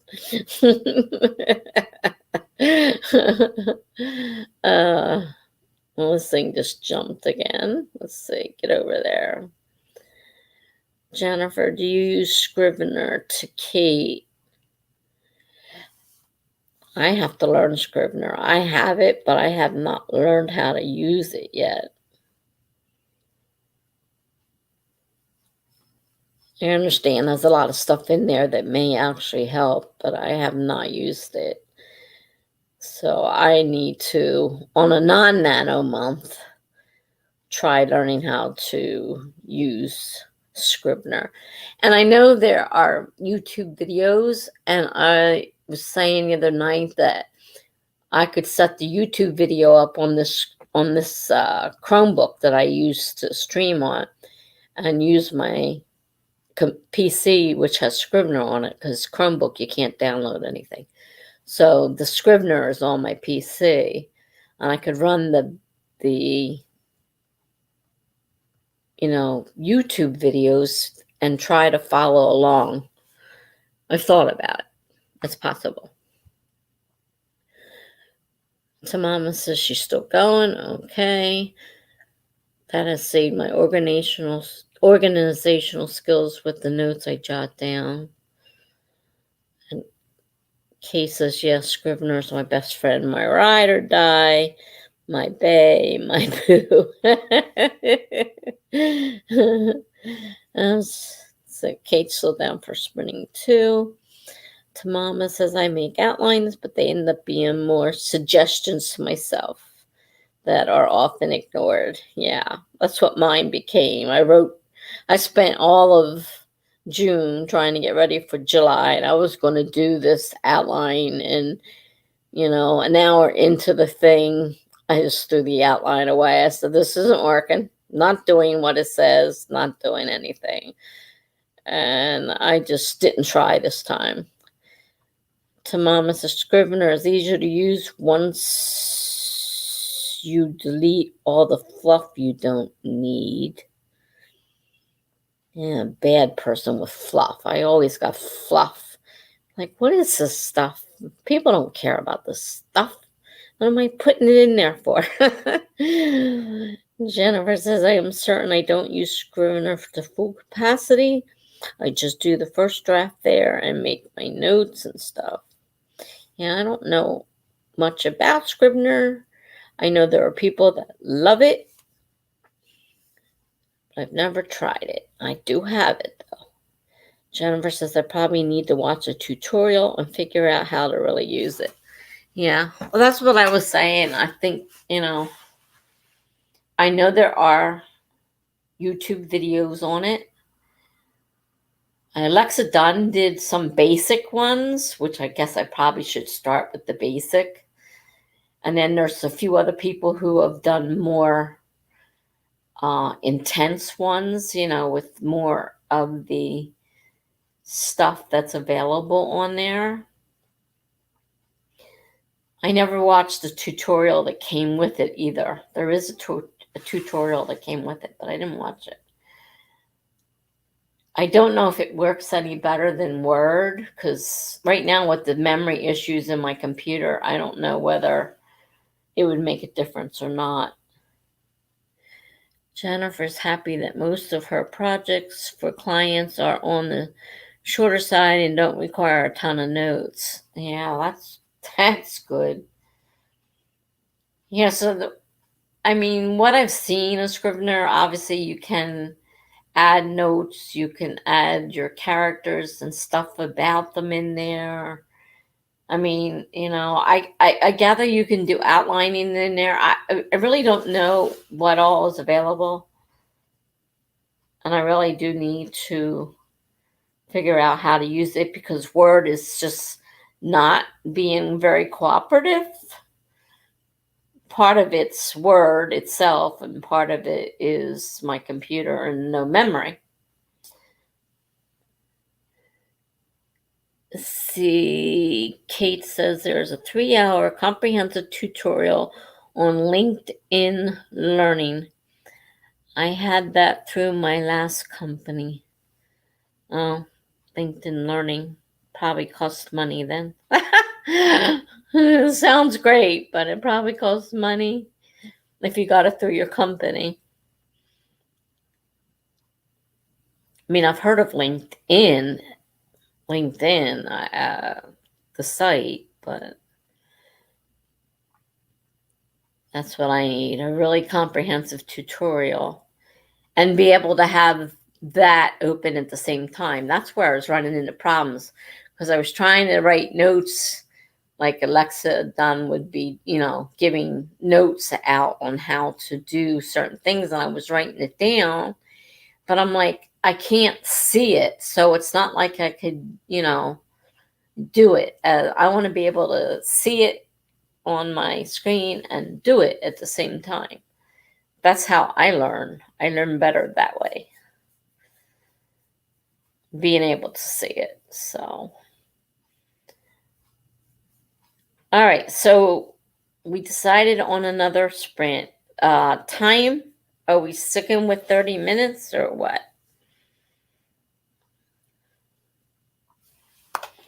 Oh,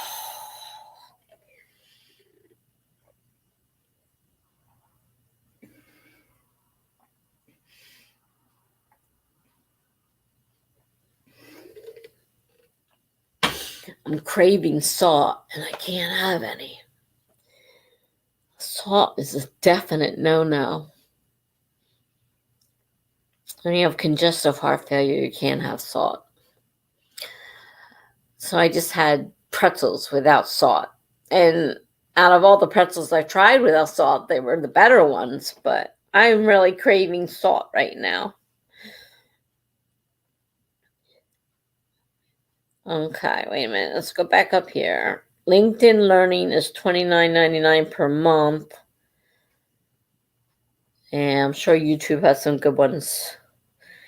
I've seen a couple, and they do get, like I said, you got the basics with Alexa done. And I saw someone else, don't remember his name, though I have seen him on other things besides YouTube. So he's obviously more than just a simple YouTuber.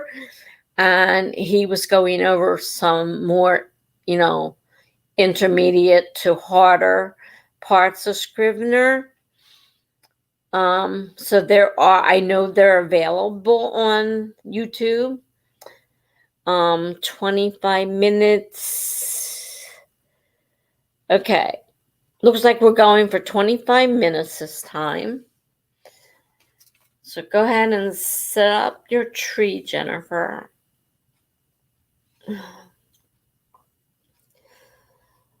Oh.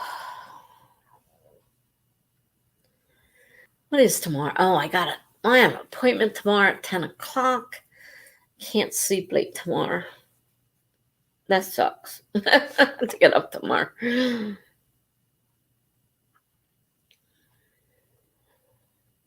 only good thing is I don't have to drive.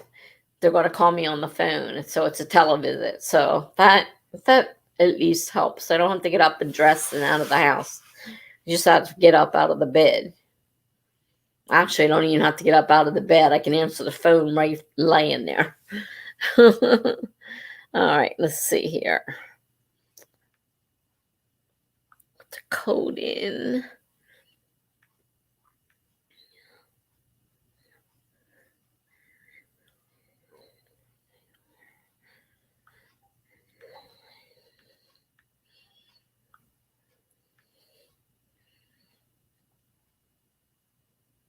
Okay. Well, that one I can't tell what that's going to be. It's just stocks. Okay. I'm in. I don't think anybody else here is doing trees, so we're going to set the timer for 25 minutes.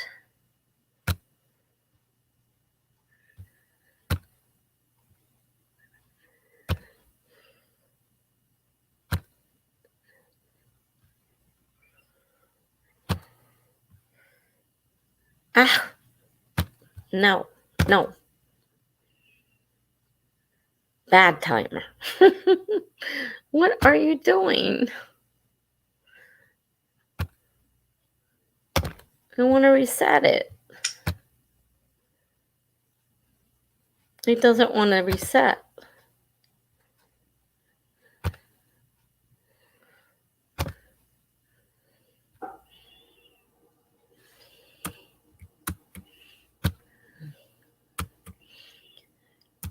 Oh, boy.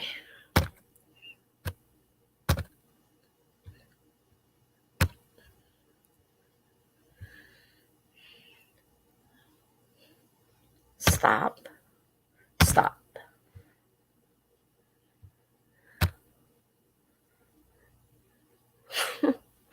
It's not doing anything I tell it to. Reset.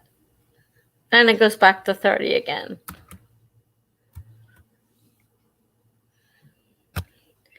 All right, I'm going to have to let it go. It doesn't want to. Oh, maybe it's because it's not. Wait a minute. Maybe I can do it now. There we go. All right. Now we'll start it. There we go. All right. 25 minutes.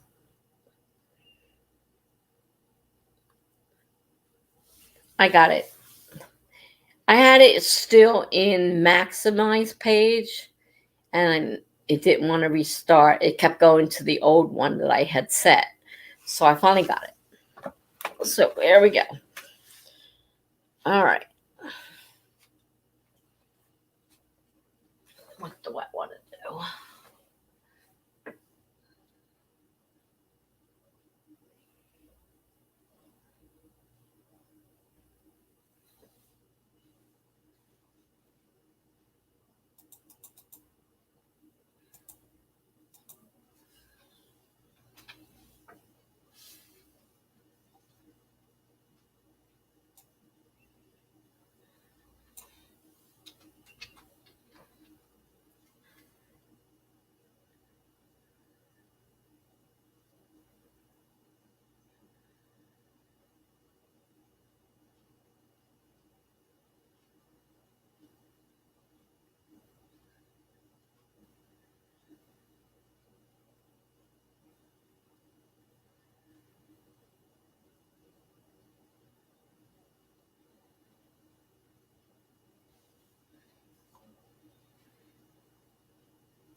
All right. Let's see here.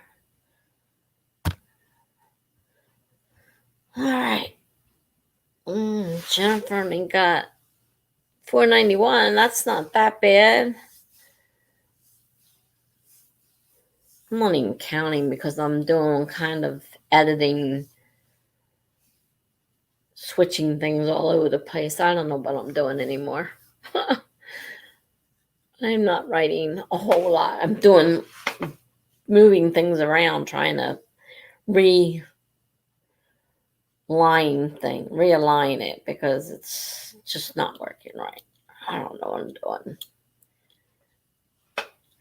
To mom, I got 281. That's good.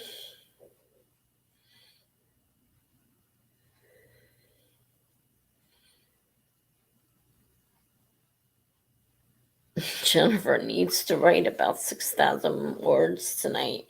And where are you at? You got 6,000 more?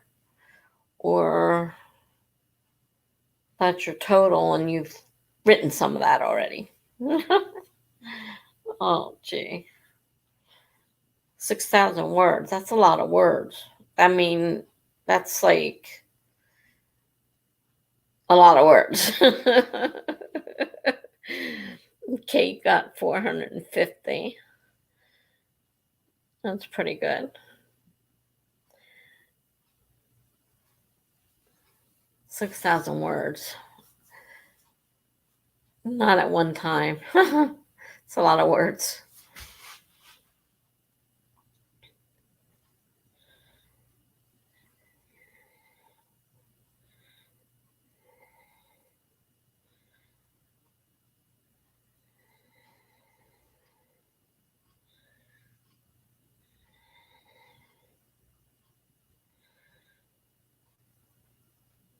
Yeah, really, a deadline or catching up.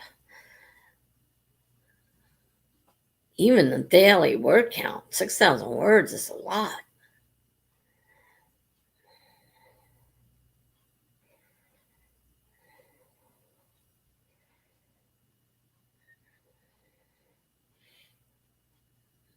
Because if I sit there and I type and I don't edit, and that's a biggie for me because I'm a terrible with the self-editing constantly.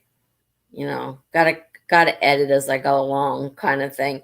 If I don't edit in 20 or 20 to 30 minutes, I could get anywhere from 1,000 to 1,500 words, depending on whether I know where I'm going and I have to stop or whatever. But 6,000 words is a lot of words.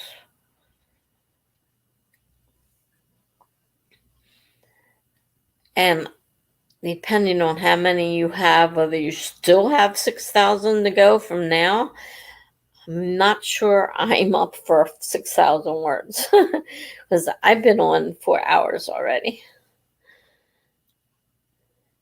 Kate has to pop out for a bit to walk her dog. If you all wrap up before I'm back, happy writing and thank you for the sprints. Well, you're welcome. I'm not sure exactly what we're doing yet. I don't think we've made a decision, but I have been on 4 hours now, so 6,000 words, I don't think I'll make it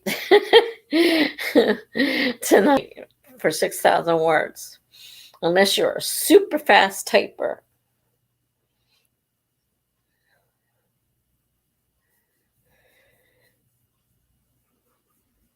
Jennifer's finishing a 15K story for a client tonight.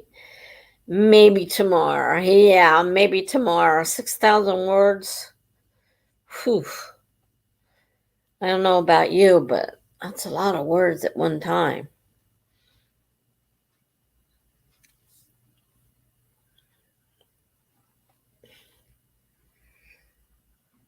I mean, I know people do 10K writes. They'll do 10K, usually in a 24-hour period, though. We're not spending 24 hours.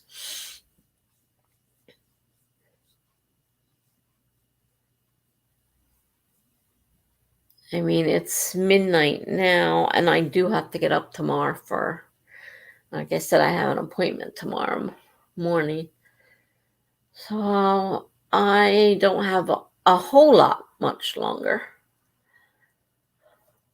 I don't know. Oh, sorry. I'm yawning. I I'm trying to say I'm awake and I'm yawning, right? Oh boy. I'm trying really hard to stick to my deadlines. I also procrastinate with the best of them and add a lot of pressure to myself. Yeah. Well, I think we all do that.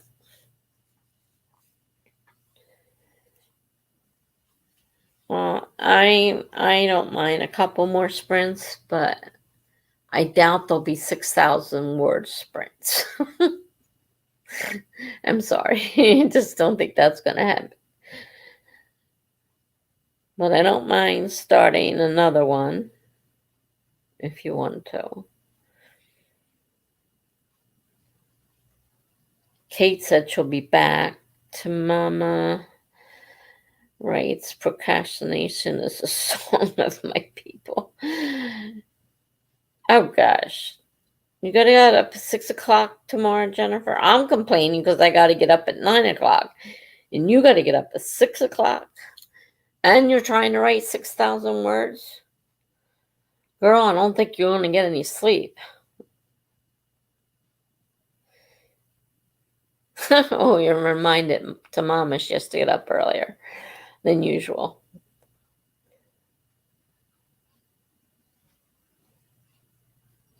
Oh, she's got the room ready for us already. Hold on. A chance to put it on here.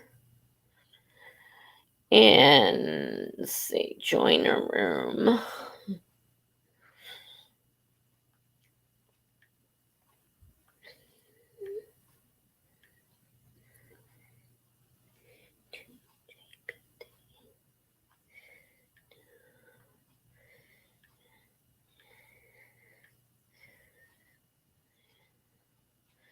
Okay, in the room. Alrighty, we're going for 25. Jennifer says I can sleep on the bus on the way to work and on the way home. Oh boy.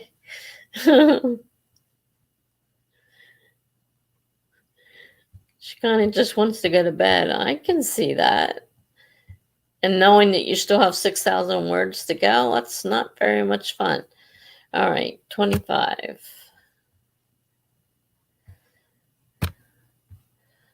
All right, start. There we go. 25. Start it.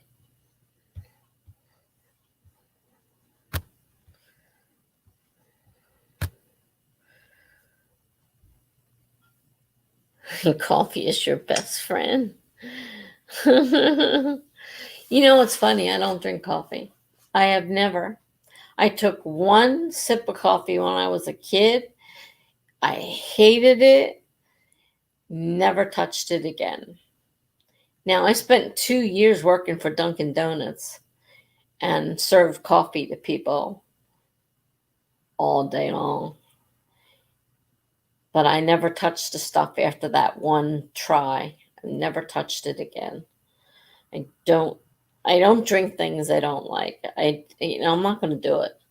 Just because everybody says it's so great. I don't know what a caffeine rush like that would feel like. I have no idea.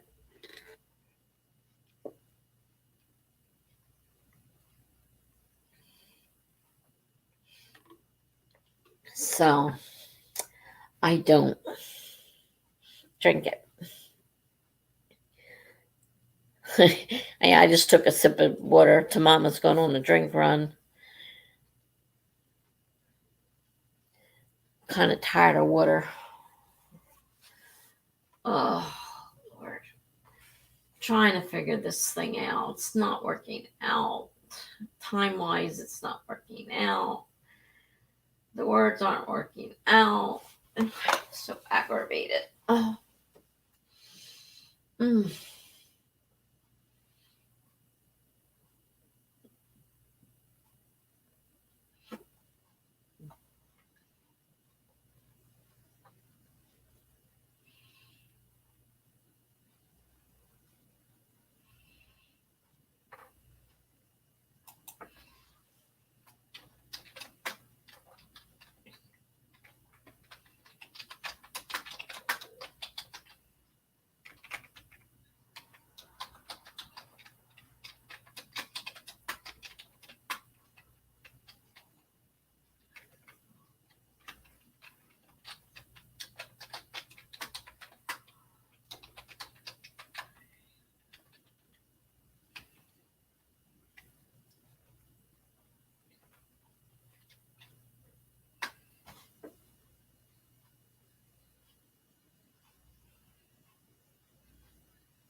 Hi, Bethany.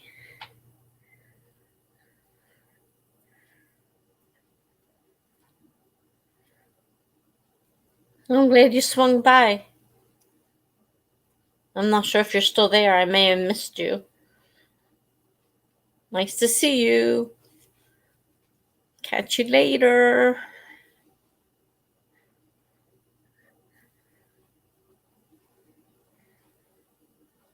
You must be in a weird time zone if it's later for you than it is. Unless it's just late for you and it's still. Because it's after midnight for me. And to Mama says YouTube died on the PC while I was on the drink run. Oh, good grief.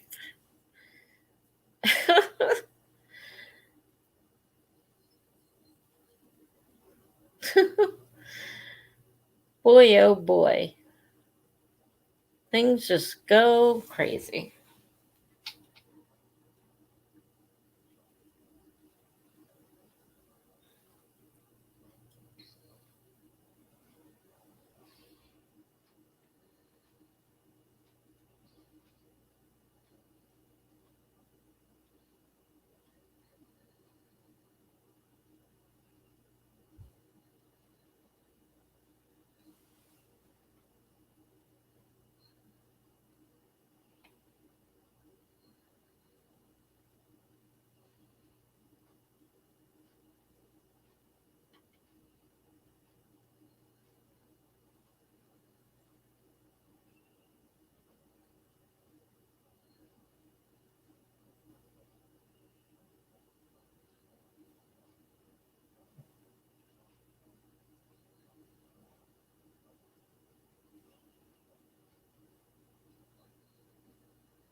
Alrighty.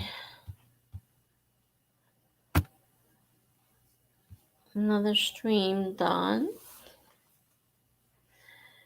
I did some more reading, and I think I found a section I'm going to have to take out because I think it kind of repeats what I've already written. I don't want to waste paper and print all this out, but this going back and forth, up and down is driving me crazy. Then it might be easier to do with the paper actually in front of me and be able to see what is written, because it's getting crazy. All right, Jennifer got 740. Well, that's good. You only have 5,000 some odd to go. Oh, gee.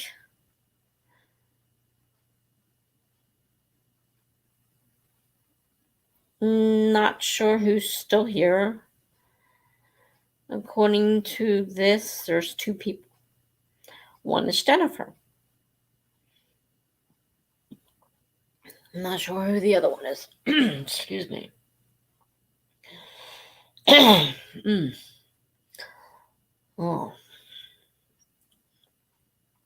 Well, there's to Mama. She wrote 71 and she deleted 124. Don't you hate when that happens? Delete more than you write. That really sucks. Well, I got a whole.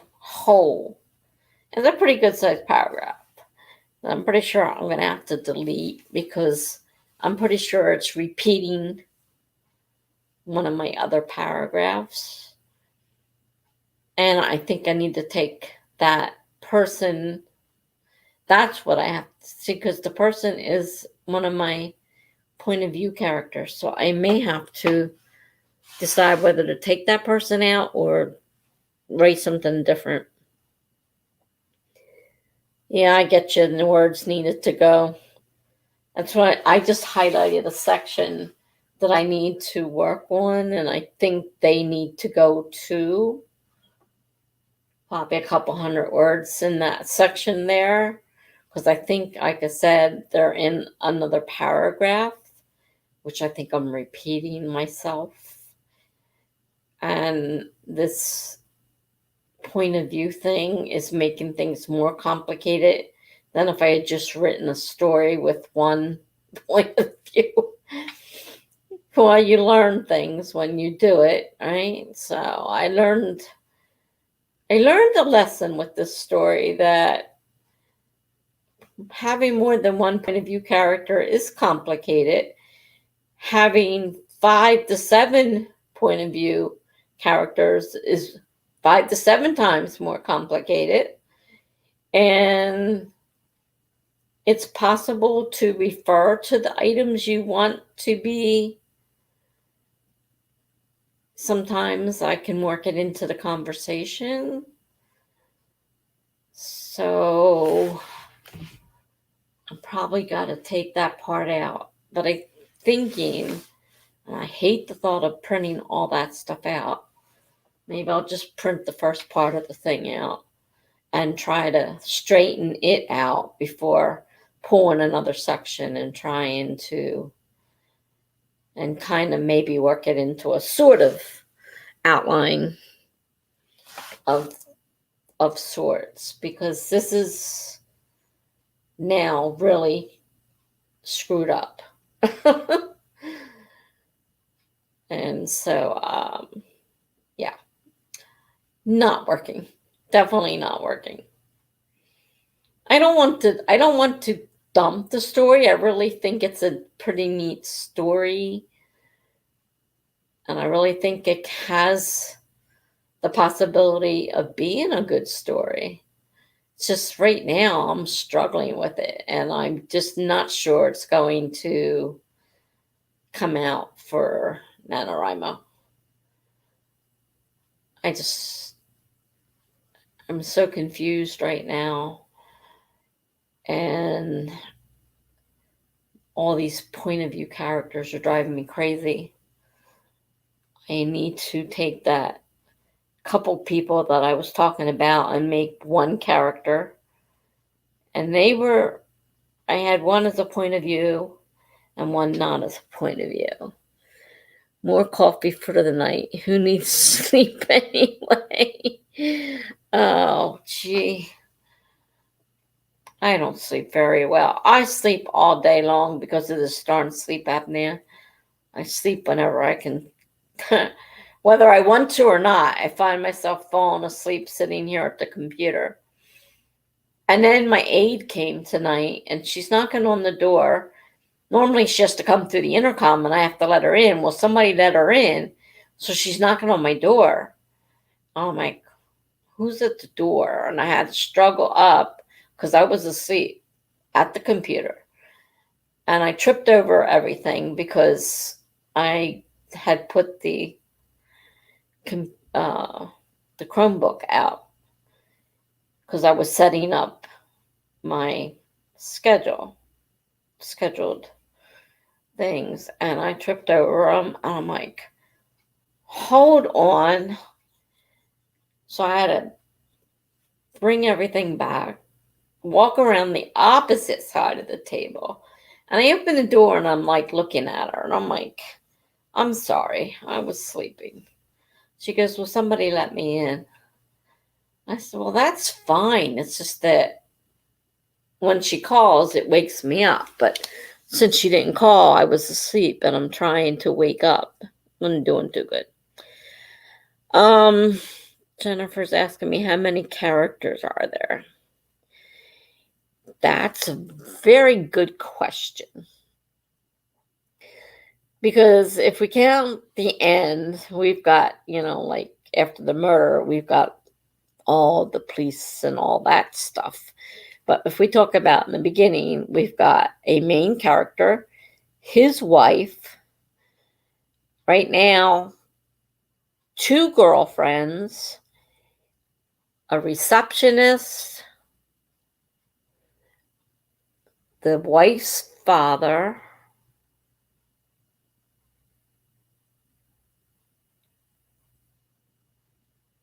seven, and I had them as point of view characters. And that doesn't work. I'm going to tell you right now. I was reading and things said that more than 2 really isn't a good idea. Well, I had 5 to 7, and they said that's a very bad idea. So, but that's only the more main characters. I mean, like the main character, his wife, we got her father, but we've also got her mother, who's mentioned, and she's part of this. She's just not ready to be introduced yet. So that's like 8. That's like 8. So I need to cut down because they're main characters. So that's the problem. It's not like there are other characters mentioned, but they're just mentioned. They're not doing anything really in the story. These are the ones that are actually doing something in the story. So that's why I think part of my problem right now is, well, that's it. Yeah, I set them all up with point of views because I wanted their story, which I thought was important to the story, to be told, and I didn't know how else to do it without setting them up as point of view character. But I'm finding out that that's not the way to go. It's definitely not the way to go. So Jennifer says she usually picks 2 or 3 and have the others as side characters. Yeah, I am confused. So I definitely need the husband and the wife, or I definitely need them. and he's fooling around. So actually had more than one he was fooling around with. But I was thinking maybe trying to combine those two into one person. But they're two different kinds of people. So that would be, it's not as simple as just, eliminating one, because they're two different, completely different characters, which had a part in the story, honestly. I mean, it's not like they didn't have a part in the story. So I'm not sure exactly how I want to do that.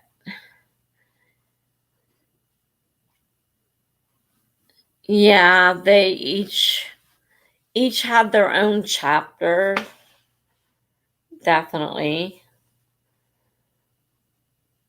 Which now I'm trying to see if I can cut down, because the chapters were huge. I don't know how many words were in each chapter, but they were huge. And I'm thinking they're way too big. And this is getting way out of hand. And I can imagine it is hard on the reader. I'm trying to decide if I should have somebody try to read this mess now and see what they think, because I'm too close to it and I'm just getting more and more confused. I think it's part of my problem is I'm getting more and more confused. So,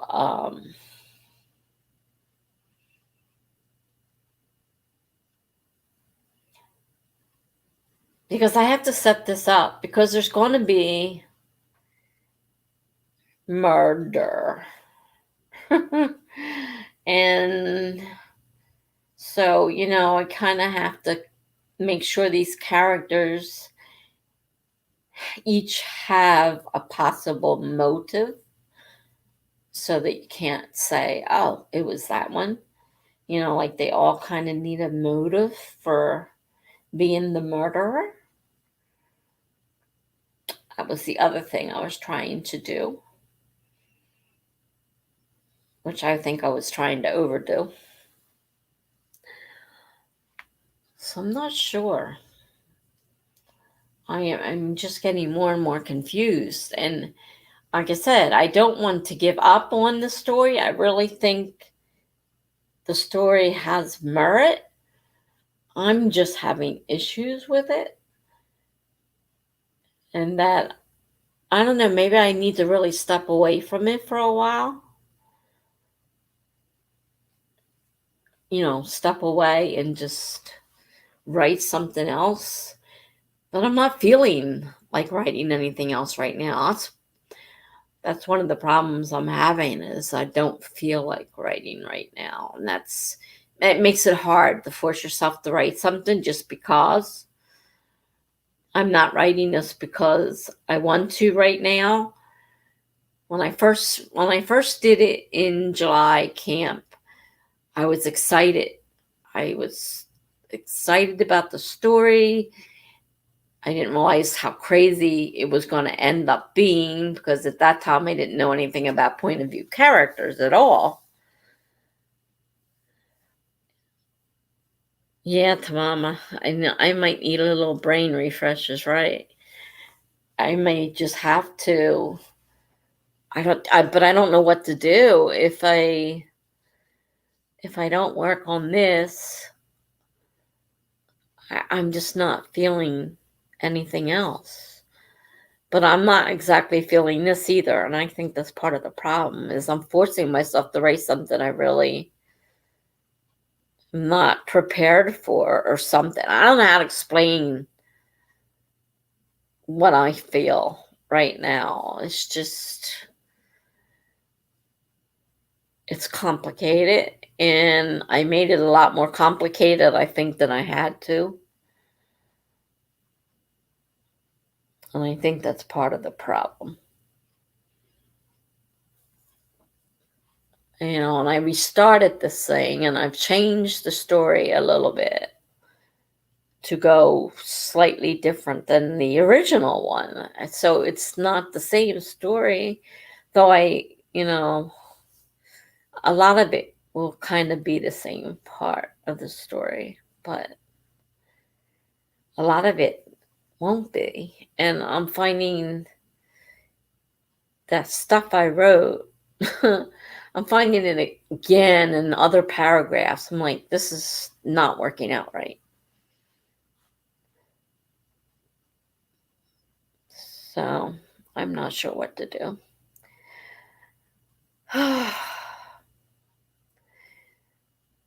All right. It's been almost 5 hours. There's only one person left here. I'm not sure who.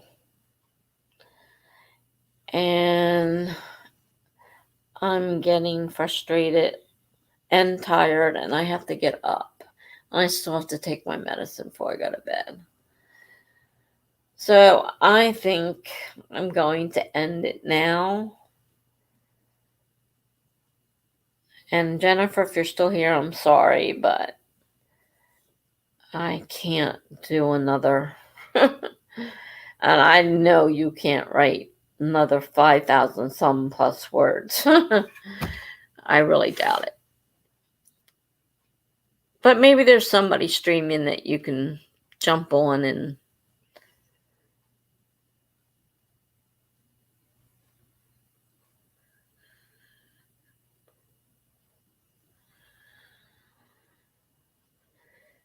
okay. All right. I think we lost to Mama briefly. She's back again. Okay. That's the hard part is sometimes I can't tell. Sometimes it tells me there's nobody here. I'm like, am I talking to myself? And then somebody will say something. I'm like, okay. But it's just telling me there's nobody here and people are talking. I mean, if you don't, you don't want the companionship, you can just set a timer and do sprints that way. Or maybe somebody's sprinting. I mean, a lot of times there's people sprinting at all hours of the day and night because it's all over the world. I mean, I didn't actually look to see if anybody else was sprinting. That's what I hate about Thursdays. I pick Thursdays, and I'm up against Kevin the writer and Laura Wrights, the brother-sister team. Well, they get almost, everybody. So my little tiny sprint goes mostly unnoticed because everybody is there. Oh, I've got somebody else here. Somebody else has popped in the screen. Oh, maybe it's Rose. Rose was here for a while and then disappeared.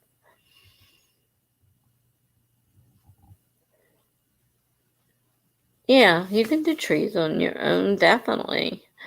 And sprint for. I've been turning it on at nighttime when I go to bed. Oh, it's Sarah. Hi, Sarah. I've been turning them on before I go to bed for, I think it's 3 hours. I think it lets me go 3 hours. So over the 3 hour time, that's how I've been, building up my numbers, is doing it at nighttime for bed. My phone's not getting used. Obviously, I'm sleeping. We're trying to decide what to do, Sarah. I mean, I'm kind of frustrated with what I'm doing. Jennifer still needs to sprint. She has a lot of words to write. I'm not sure what Tamama's doing. If she needs to write more or not. I don't know. I know I've been online 5 hours.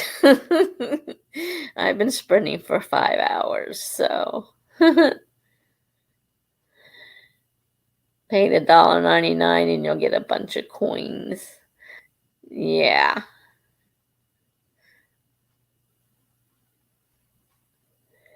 The Discords. I get so confused with the Discord, with the trying to put the code in there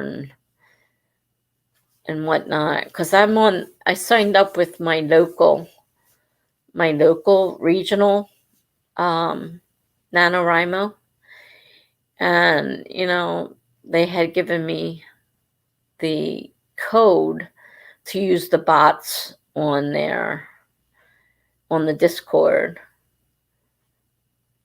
So they're available, but I don't know if that's available all the time or somebody has to start it or something. I don't know. I don't understand that a whole lot.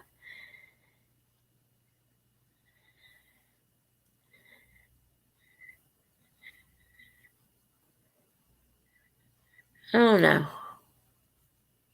It's rough when you don't know what to do.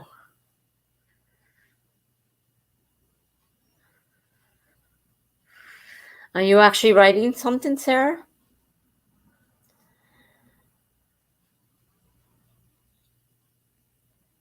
I mean, these guys are busy writing. That's for sure.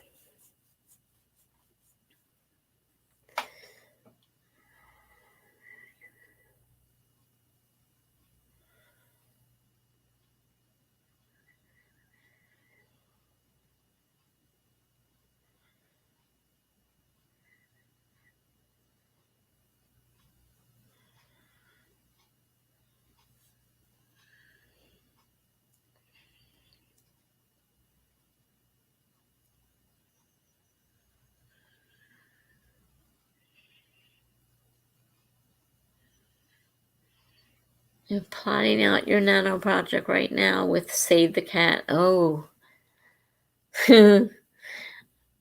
Wow. I agree with Jennifer. I'm slowly reading that myself. I'm not doing a really. Hi, Amy. Nice to see you. I've been streaming for 5 hours. 5 hours.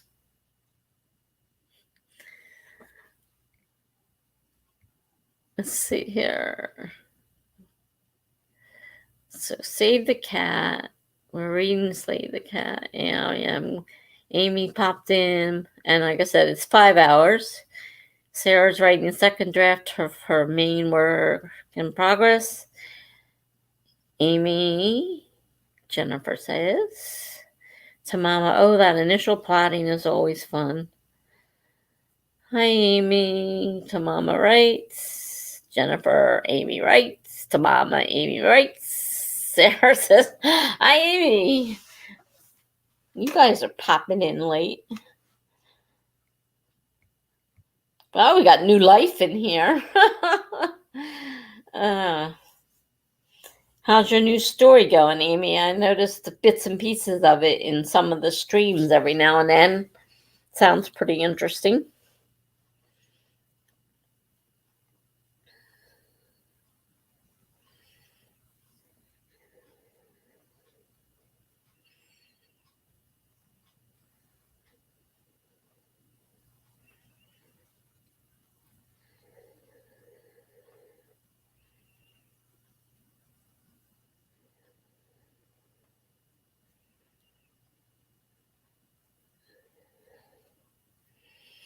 I just need one more person and I'll have 100. Believe it or not, I can't believe it. I didn't think I'd ever get to 100. One more.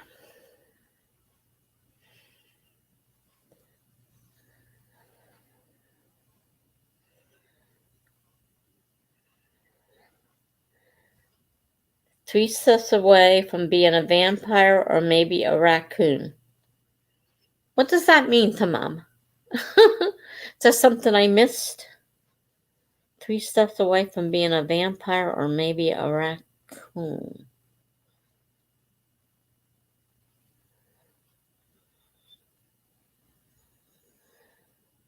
Is that something with YouTube or are you referring to something else?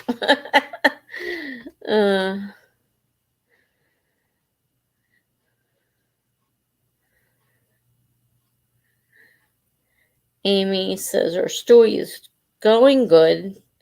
Brainstorming for Nano to try and not burn myself out. Yeah, definitely. Oh, Mama says I'm half nocturnal. Well, I've always been that way. It's just with this darn CPAP, I've had so much trouble. I normally it wouldn't bother me. I would go for hours and hours and hours and be wide awake, but I don't have that anymore.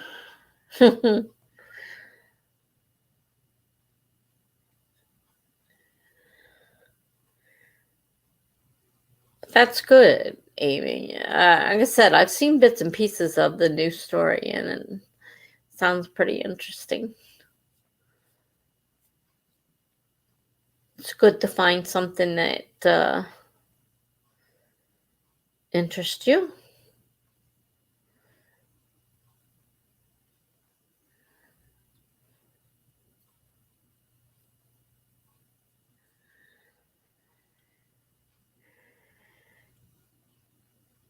Amy says, my mom has a CPAP machine. Sorry, I spelled it wrong. That's okay. I understand what you mean.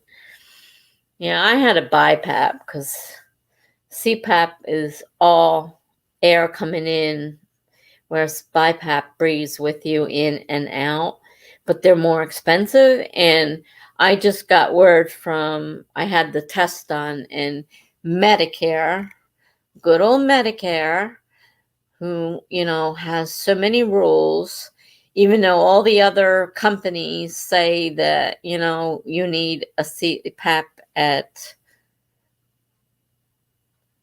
oh, really? I hit the 100? I haven't looked lately. Last I looked, it was still 99. That's cool. Thank you. I'll have to check. Yeah, my stream with Charlie. Oh, you ought to go watch the replay for that. We always say we have gremlins. The thing we went berserk, and it kicked me out. Now, I was the host, and it kicked me out. I had to get a code from StreamYard to come back in. They emailed it to me. So now I got the code. Then I had to put the code in, and then I had to try and find the stream that I was on.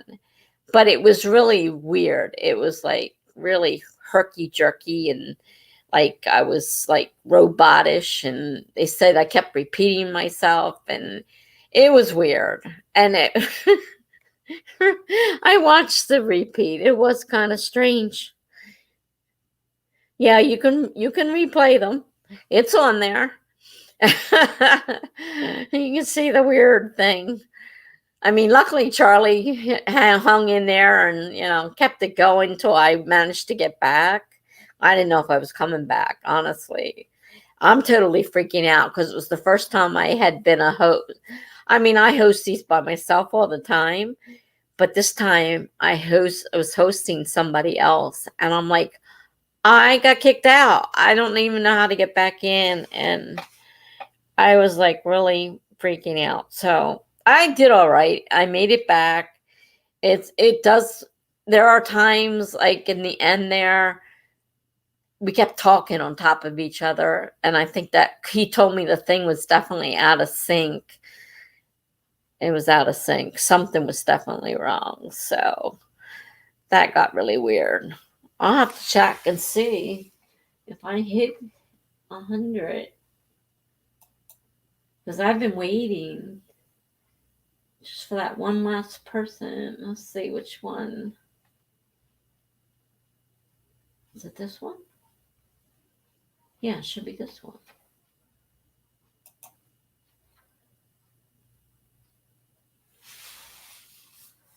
Because I put my thing out there asking for the questions so I can do a video with the Ask Me Anything questions. I watched Lars today. She did hers earlier. Because I don't know if YouTube has to tell you officially you hit 100. I don't know how it works. I don't know much about it.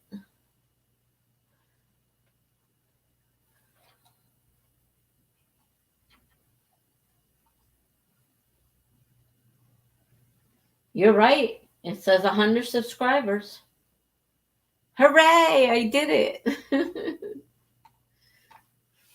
Yay, yay, yay. I'm excited. I made 100 subscribers. Cool.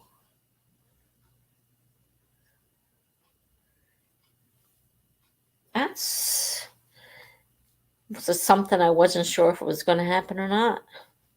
Because I had all these, nightmares. Oh, I'm going to be, tell everybody I only need one more, and then I'm going to lose 10 people, and all of a sudden not make it. I mean, it could still happen. Somebody could, unsubscribe, and I think I have to wait until YouTube actually officially notifies me that I have 100 subscribers, but I don't know for sure.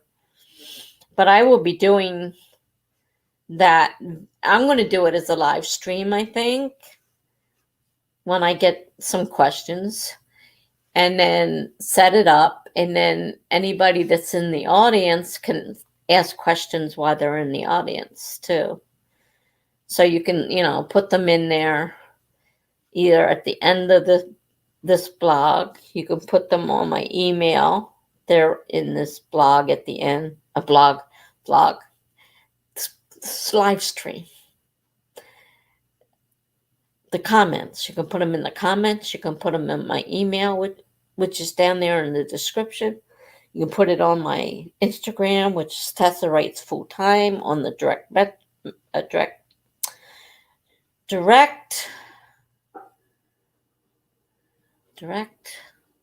Huh. I was going to say memo, but I don't think that's it. Direct message. I think that's what it is. And of course, if you're in the audience, you can also do it. Yes, she certainly was. Amy Lee has always been one of the first.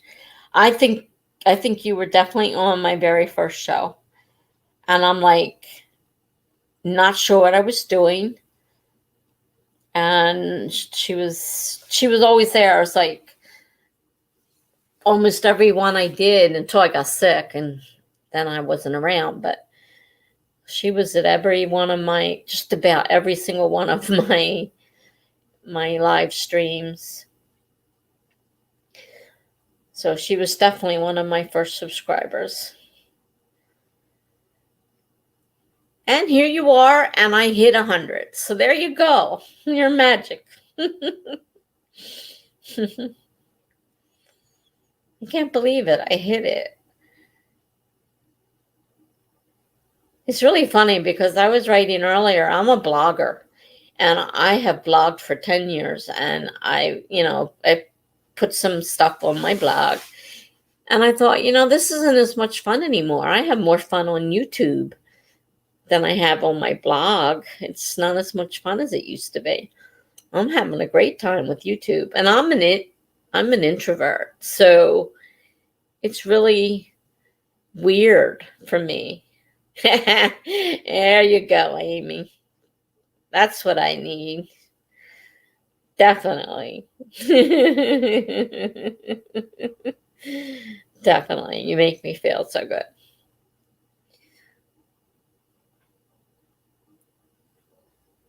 Well, now I got new life. Now that I know that I hit the 100, I'm so excited. I woke up. So we can do another sprint if you guys want to. I know Jennifer was looking for another sprint. If she's still here. Still here, Jennifer?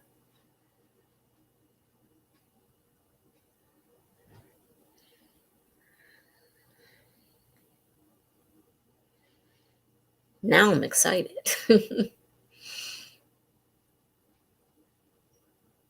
And I posted that thing today saying I only needed one more, and that I was collecting questions, and I'm thinking, oh, did I jinx it?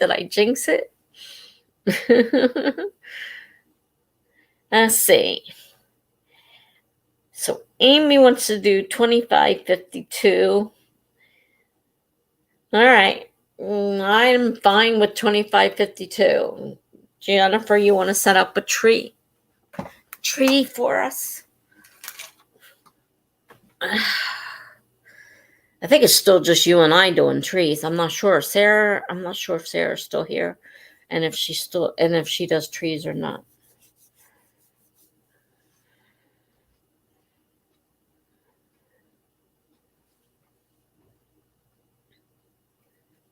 Yeah, we're going to sprint again. So go ahead and set one up.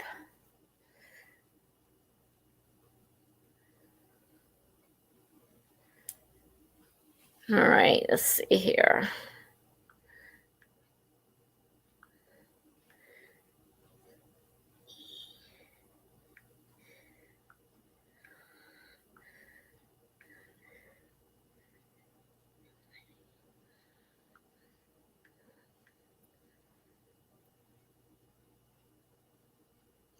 Okay, that's a nice one.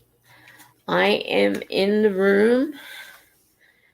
Okay, you don't have to do trees. I was just wondering, I didn't want to leave you out if you did. All right, we're going to do, Amy wants to do 2552. So I'm going to put in 2552 in the timer. I got a renewed life now that I hit 100. I'm kind of excited. Okay. Come on, timer. 2552. All right, we're going to start in 5, 4, 3, 2, 1, go.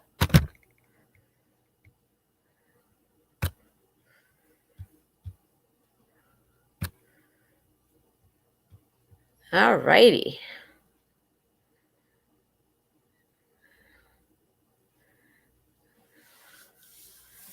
There we go. And we're off. Okay.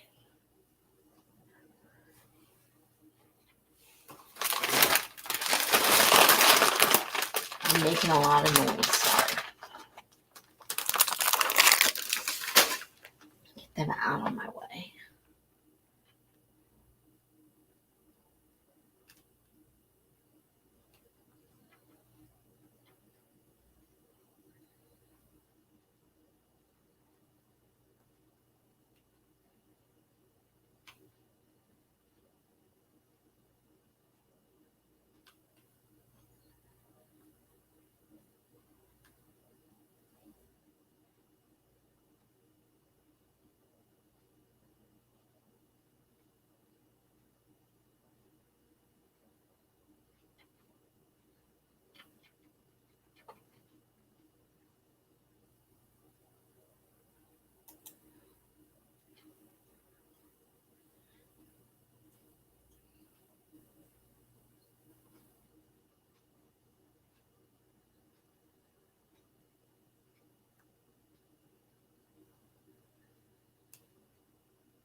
Oh, hi, Stephanie.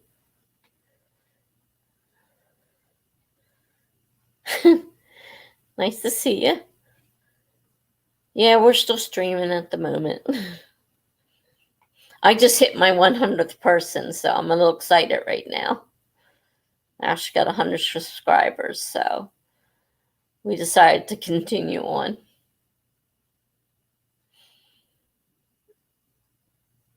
But glad you popped in.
I use WordPress, Stephanie.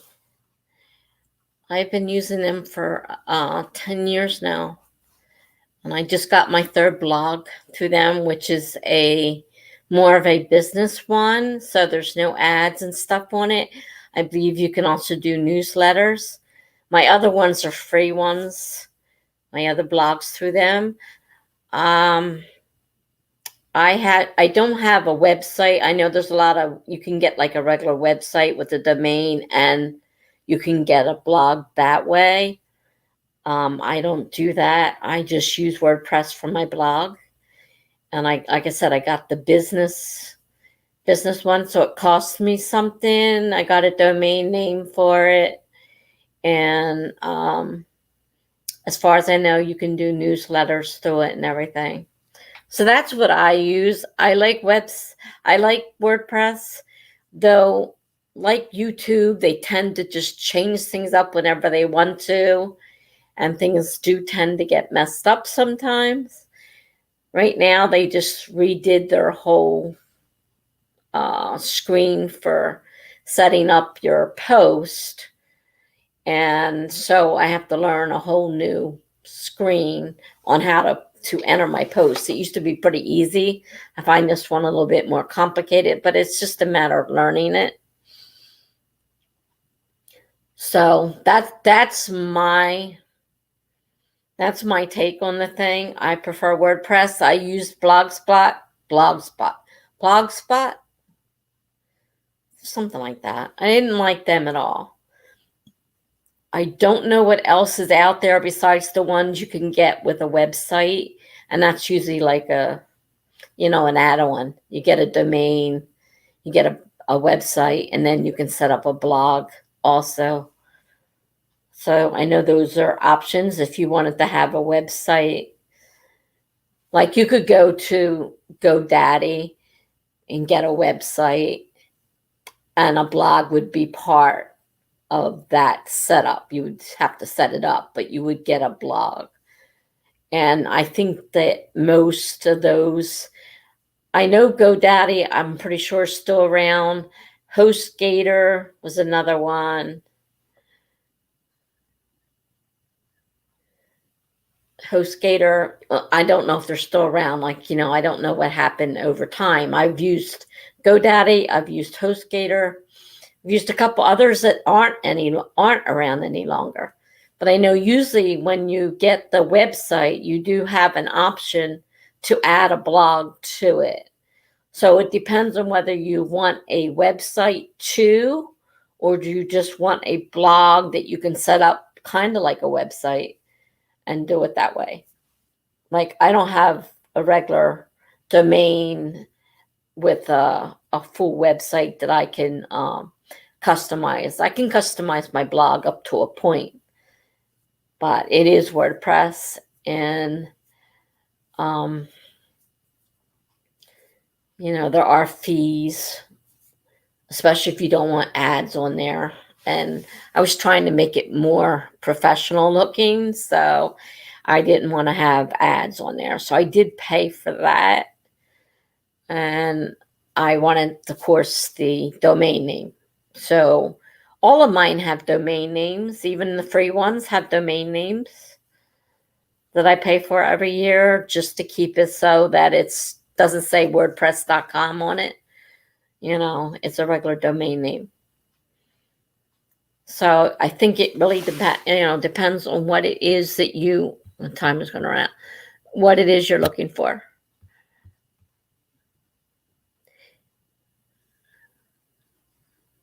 I mean, I thought about going for the another website again, but right now technology has passed me by, so I would have to hire someone, and I didn't want to have to hire someone to do my blog. Do my website.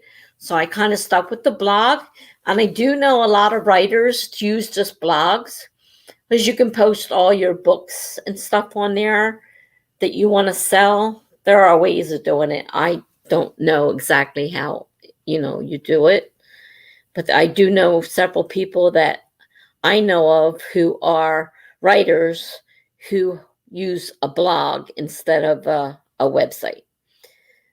So it's really, up to what you want. Like I said, mine, as far as I know, has the option of doing being able to do um, I was just saying it and now it goes out of my mind. The newsletter. It does have an option, as far as I know, to do newsletters. And, depending on what your needs are. I prefer WordPress, but, if you go through a like if you go through GoDaddy and do a website, and, one of the options would be to add a blog to it. I believe it comes as part of the package. But, if you don't know how to do web pages on your own, you're going to have to hire somebody. Whereas with WordPress, most of the time, you can figure it out. They have a lot of, technical support, and you could set one up that way.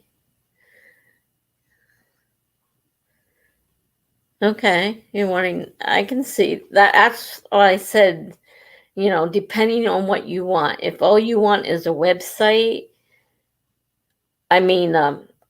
what you want is a blog, then I would go with WordPress. I've been with them 10 years. I don't know many other companies are out there that just do blogs. You got Tumblr, it's a blog, but nobody even looks at my Tumblr, and it's not a lot you can do with it, but that is a blog, and a lot of people like it. But I would not suggest Tumblr. I would suggest WordPress, and you can get something that is business looking, which is what you are going to want most likely, is something that's more business than, silly. Some of them are silly. You want to get one that has, a setup that you can set up. That's not. Some of these blogs are just out there for the heck of it, and people use some of the craziest, setups for them. And I tried to get mine as business-like as possible. So Sarah got 905 words. That's cool. Very cool.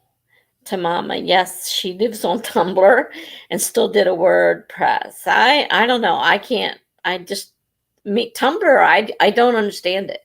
Maybe I just don't understand it, but I don't see the purpose, and I don't see what I can do on it. Honestly, my blog filters through it. When I post a post, it goes through my Tumblr. So all my blog posts go through Tumblr. It's set up to go through it. So let's see. Jennifer did 751. She was trying for 6,000 words, so she's still got a long ways to go. 4,000 and some words left, Jennifer. Oh, yeah, Wix. Okay, I forgot about that. Wix and Squarespace. Okay, yeah. Tamama is right. Wix and Squarespace. I forgot those two. I think they're a little bit more expensive also. And you're right. I think WordPress you can do a lot more with it, whereas with Wix and Squarespace, you're kind of limited. So Mom, I got 190 something. Cool. Jennifer's written 3,200 tonight. Wow, girl. You're on a roll.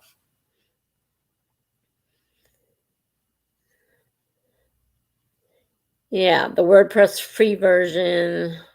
So you have an idea how it works. And personally, like I said, I prefer WordPress. and you could get more professional settings by going, and you can get it ad free by, of course, paying extra for it. But I decided to do that. I couldn't give you an idea about Wix or Squarespace. I know they're out there, but I don't know.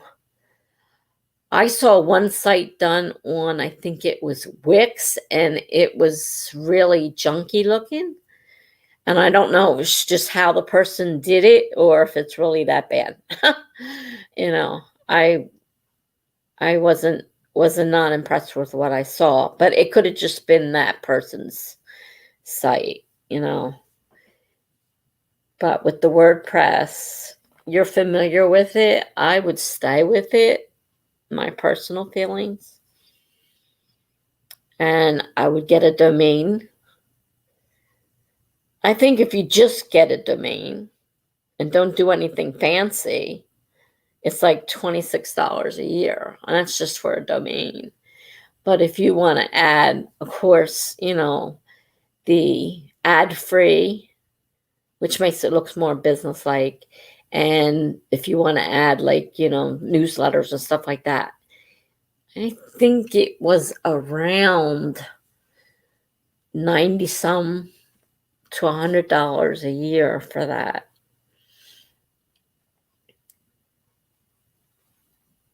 But mine, I mean, I'm happy so far. I haven't tried a newsletter yet, but I'm pretty sure I saw it when I was looking at the dashboard the other day. So the option is there.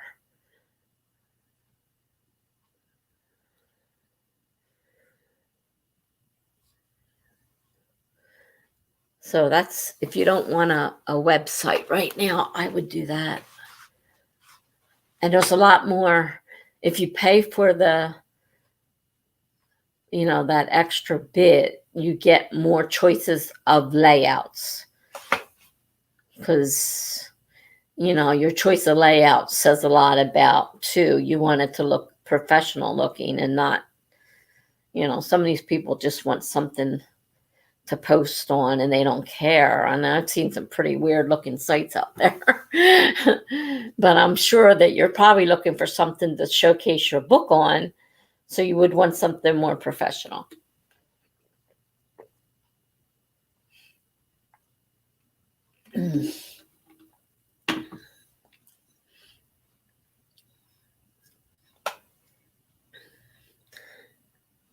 You do that thing where I write first and edit later. Yeah, that's one of those. That's one of those things I do. I self edit as I'm going along, and it slows down the whole process. But then at the end, I don't have, because I did that one day with Charlie just to see how many words I could actually get. And he was like, wow, you're really getting a lot of words. And I thought, yeah, but you're not seeing the mistakes I'm making because I'm not letting myself correct anything. I'm just typing. Makes a difference. And then let's see, Jennifer. Oh, let's see. Okay, Stephanie says she thinks that she will keep WordPress, and thank you for talking me through it. You're welcome. I think in your case right now, it's probably your best bet. And you're still free later on to get a website. If you write more books and, you can always. But there's one girl on there, and two of them that I know of that I follow, and all their books are listed in the blog. And, you can put them, they call them widgets, and you put it down the side of your blog. And they put all their books there, and you can click on them and order the books right from there. So it does have those options available. So you could sell your book on your blog, So that's definitely something to keep in mind. If you want to sell your book on your blog, you can. Jennifer's trying to get an editing job. So she's all right. Well, good luck. Hope you get it. Jennifer, I always run my work through Grammarly anyway. I try to read through it. Oh, yeah, I use Grammarly. That catches a lot of mistakes. Grammarly, I love Grammarly. I use Grammarly too. And it'll tell you if it's a word, if the sentence is too wordy. It tells you if you are writing too many of the same kind of sentence, so it's monotonous. It's got a lot of stuff because I pay for the premium version. I don't use just the free version. I pay for the premium version, and it tells you a lot of stuff that I wouldn't normally know. So for me, I feel it's worth it. Though I find I cancel at the end so it doesn't auto renew. And then they send me an email asking me, would I please come back and give me, maybe 40, 50% off? And so that's how I've been doing it. It works for me.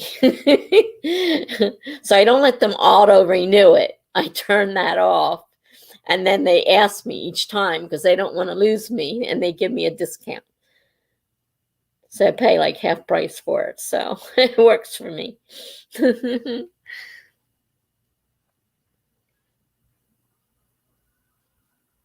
Grammarly is great. I've got Grammarly open now. Like I said, it depends on what mood I am, whether I'm editing or whatever. And it catches a lot of things that, I know that it should have a comma somewhere.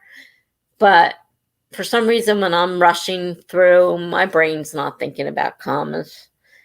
And it's like I look back at the thing and was like, oh, God, I got all those commas to put in. No, Grammarly is a yearly thing. You pay yearly for it. So either you use the free version or you have to pay each year. So I'm on my second year. But like I said, I took it off of auto renew before the end of my time.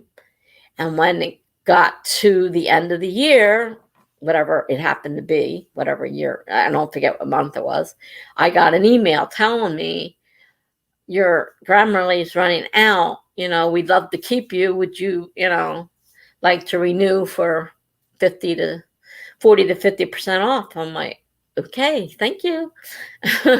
I've gotten smart that way. A lot of them will do that. That I can't tell you. I don't know if you got a lifetime. I did not get an offer for that, so I couldn't tell you about that. So you would have to contact. If you go in, sign in, it'll tell you on there what you have. I know I can sign in and see when it's going to run out and what I paid for and when it's going to run out. Well, maybe you did manage to get something for a lifetime. That would be great because I know it's $100 and some a year. That's why I always wait till I get the. Oh, you get it as a write-off. Okay, so I don't get it as a write-off. I'm a business person, so I don't get it written off. But I do like Grammarly. I've had a couple others, but I haven't liked them as much as Grammarly. I was going to drop it because I thought I don't want to pay that. I didn't want to pay the $100 and some. So I dropped it. I didn't know for sure. And it turned out when the time came up, it says, you have X amount of days left and you're going to run out. And if you don't want to lose out, we'll give you this discount of 40 to 50% off. I'm like, I'll take it.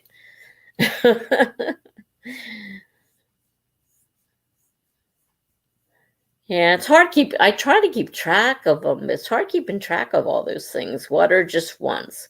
What are once a month? What are lifetime? What are every single month?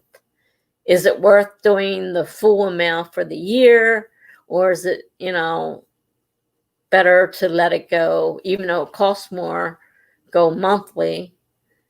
Like StreamYard, I could pay for a year, but that's a big chunk of money right away. Or I can pay an extra $5 a month and just do monthly. And for me, at this point, it was cheaper for me to just do monthly. I don't have the amount of money they wanted for a year because they wanted it all up front. You get a year, but you have to pay for it up front. So Canva is monthly, and I think they're the same way. But I only save like $3. If I pay for the whole year at one time, I save like $3 a month. Well, it's not that big a deal, and I don't have that kind of money. So, and yeah, I'm paying for Canva. There's a few things I wanted on Canva that I couldn't get free. So I took the 30-day free Canva and then just left it go for a couple months. I don't know if I'll keep it or not, but some of the templates that I wanted to use were not free. I couldn't use them. So right now I'm just leaving things as they are. Okay. So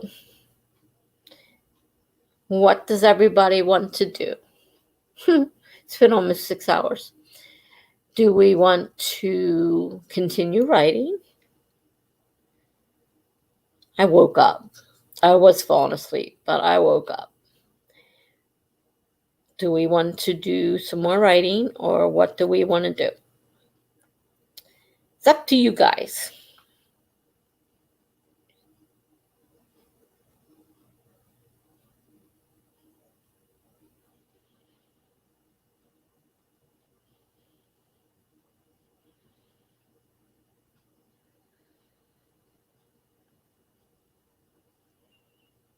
Grammarly hacks. I just saw that to Mama. Hey, I'm doing what I can to help me with my writing, and Grammarly is great. Didn't see that earlier. Basically, like having an editor. It is. And it does a lot more. The premium that definitely does a lot more than the free version.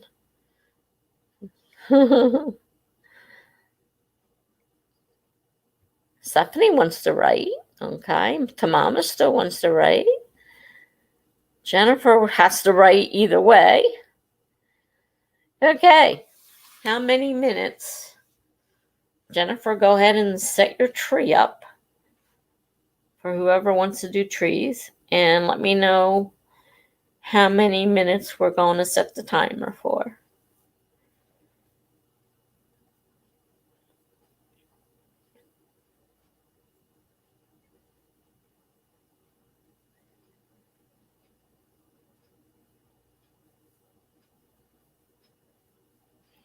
$25.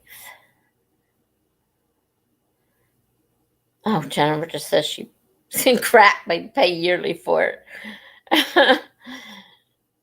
I thought it was yearly. I didn't remember seeing a lifetime version of it.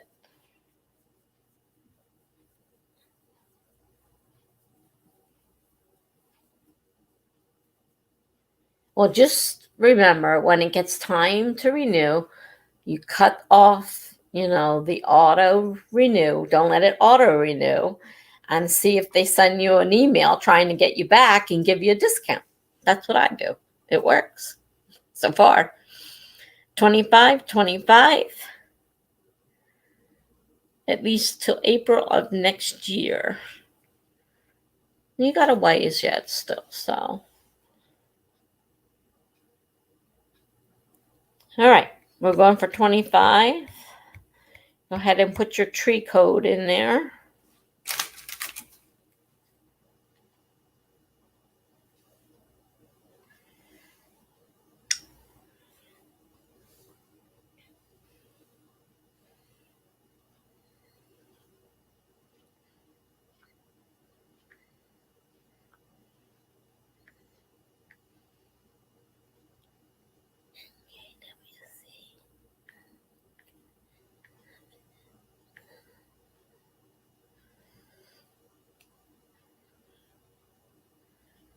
All right, I'm in. Okay, we got a little, looks like witch's hat here. And Stephanie's here. Okay. 25 minutes.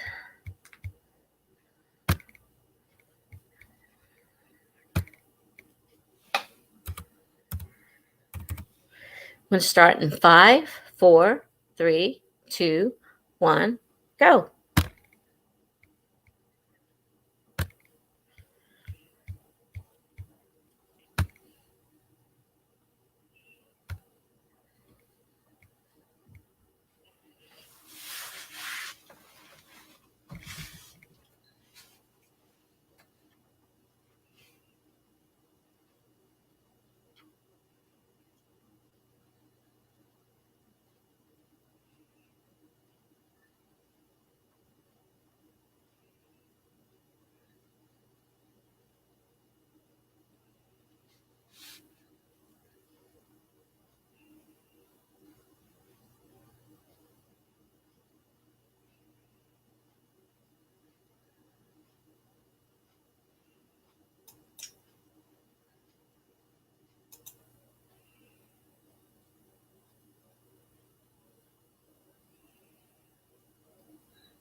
right.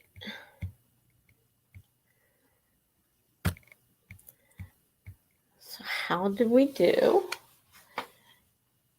I actually, I probably did what Tamama did earlier. I deleted a whole bunch and I wrote a whole bunch, but I probably deleted more than I wrote. But I had to change a lot because where it was going isn't where it's going anymore. And I had to cut out, like I said, try to see if I could cut out some of these characters. So I just took the two women and put them together as one person. He had two girlfriends. Now he has one girlfriend. This story is only partially fiction. I mean, this is somebody I knew. And he had lots of girlfriends. So this isn't totally fiction. So let's see. Jennifer got 784. It's another healthy chunk. Tamama got 236. Good job.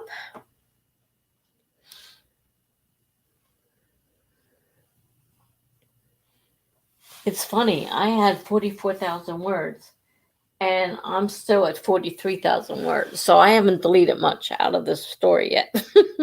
Still got a ways to go. Okay, Tamama is 236 and she's coming up on an entire scene that she thinks is mostly going bye-bye. I just did that for the one I just worked on. It went mostly bye-bye. Stephanie got 225. Good job.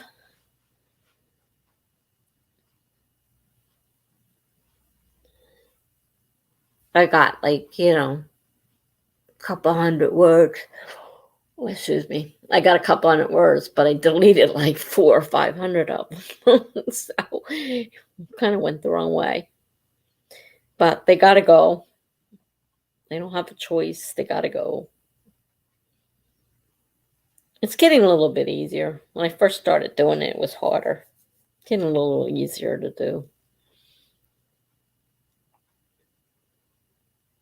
I don't like cutting out words and people and whatnot, but sometimes you have to do it.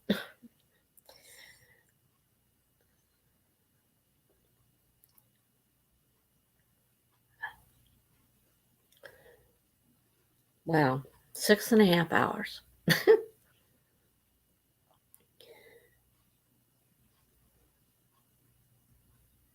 So what are we up to, people? Jennifer's coffee failed. She's tired. I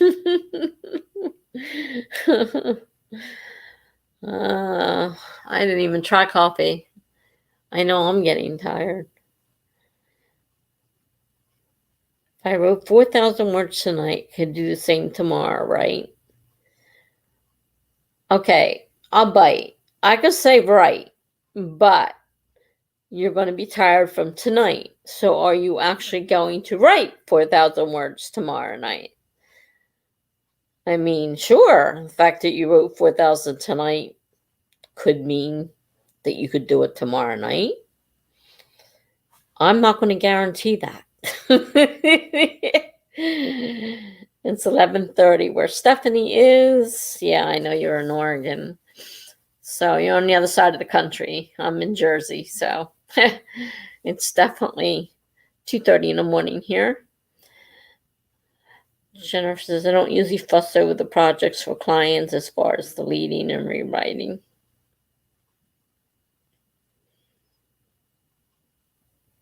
Well, I'm not writing for a client. I'm writing for myself. And myself is not happy right now. Doesn't like doing this. He didn't realize how hard it was going to be to do this. Or maybe I wouldn't have written all that in the first place. And realize just how much of it is really fluff. It's like How much of this do I really need? Do they really need to know that? No, not really. Has nothing to do with the story. Okay, it has to go. Oh boy. Oh, Jennifer's on the other side of the country too, so she has to get up at 6 for work. And she's got a lot of words to write still.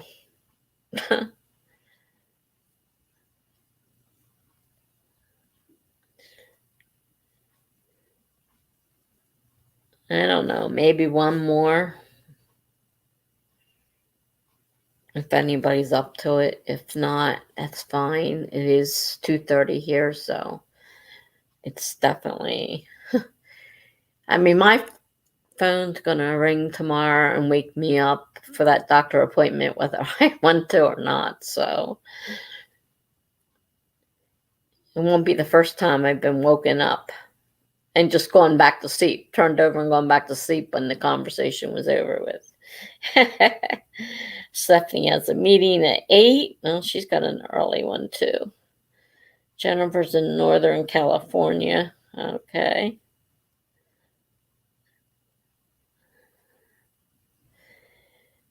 Well, since tomorrow, what is tomorrow night? Tomorrow's Wednesday. Yeah, I don't have one tomorrow.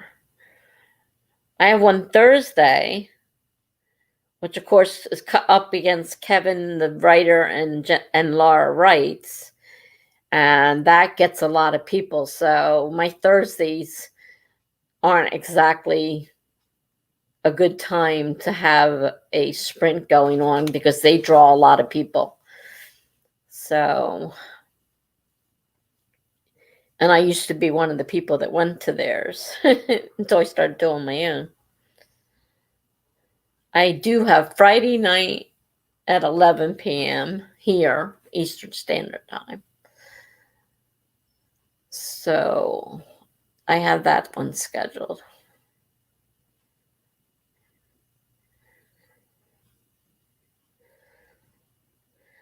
Tamama says, I'm still going, but you should probably sleep. Jennifer says, it might be best for me to work by myself tomorrow, but I'll be here Thursday. Always have projects. Yeah, so that's right. Tomorrow is Charlie and Laura streams. You're right. So yeah, there's definitely streams tomorrow and Thursday. Like I said, I go up against.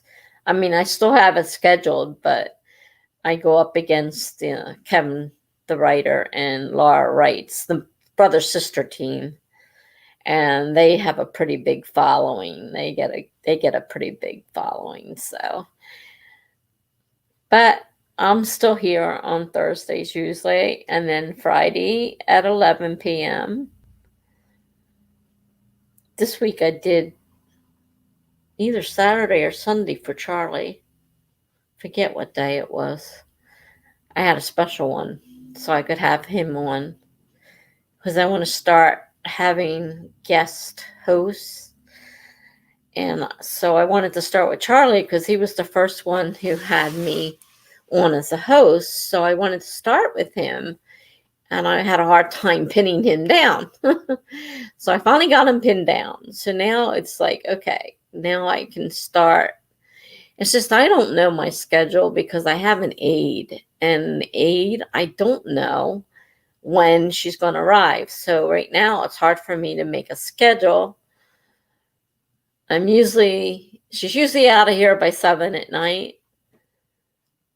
But if she starts working again during the early part of the day, then my days are, so it's all screwed up. I don't know when to set anything because I'm trying to get a new aide. I want an aide for the day. I said I need someone to help me get, bathed and dressed in the morning, not at 7 o'clock at night. I really need somebody in the morning. But right now I can't get anybody. So she's still coming at night. So, Laura, Charlie, and Laura, I don't her stream. I don't think gets too big. Charlie's is a little bit bigger, He's got a pretty big following. He's still not, huge, but he has a pretty big following. And then Laura just follows along after him. I don't think she has as many. So now Charlie just started his from 10. He's not going from 5 now. I mean 6. He changed it to 6 o'clock. So he's starting his at 6, not at 5. So, because I wondered last week why I couldn't find it. I kept looking for it. I couldn't find it. And then all of a sudden I came across it. And then I found out that he said he was doing 6 o'clock now on Wednesdays. And then Lars, I think, starts at 10. I think she starts at 10 on Wednesdays.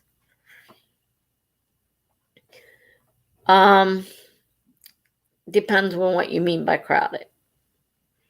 Charlie's is wild. I mean, if you just want some quiet writing, you're not going to find that as much on Charlie's, because he usually has like 10 people on the screen and they tend to get a little wild. So it depends on the kind of writing you're looking for. If you don't mind a lot of people on the screen and whatnot, then I like Charlie streams. I like Charlie. So, it just depends on what you like. Charlie is definitely more crowded than Laura, definitely. They're not super crowded because they're still fairly new channels. Oh yeah, The Sims. I've been hearing about that before. I've been hearing about The Sims, so.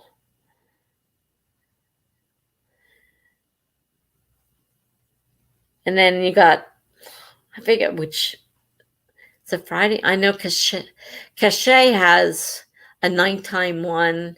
She pops in here sometimes. She'll pop in for a little while. But I'm not sure when hers, I think hers might be Friday. And I think Nikki is Friday. Nikki runs about the same time as mine, I think, but I'm not positive. I can't keep them all straight. It's too many of them. I used to know because there weren't that many, but now there's so many people streaming. You got your choice. Friday usually ends in complete abandonment of writing. If you're talking about on Charlie's, yes. Especially on Charlie's, because he'll have 10 people on that screen and they're all, talking and crazy and doing fan fiction, and then they stop and just chat about stuff. So yeah, that if you really want to write, they're not exactly the best ones for writing.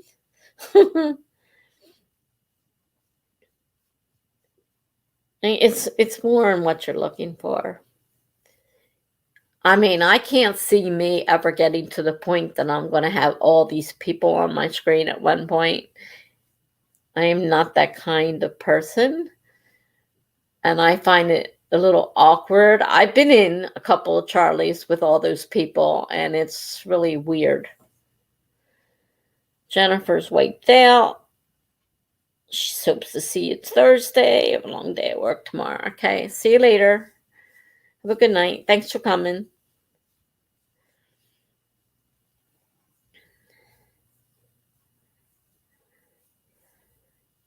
And I don't know exactly what the Sim stream is. I've just heard Charlie talk about it all the time. So.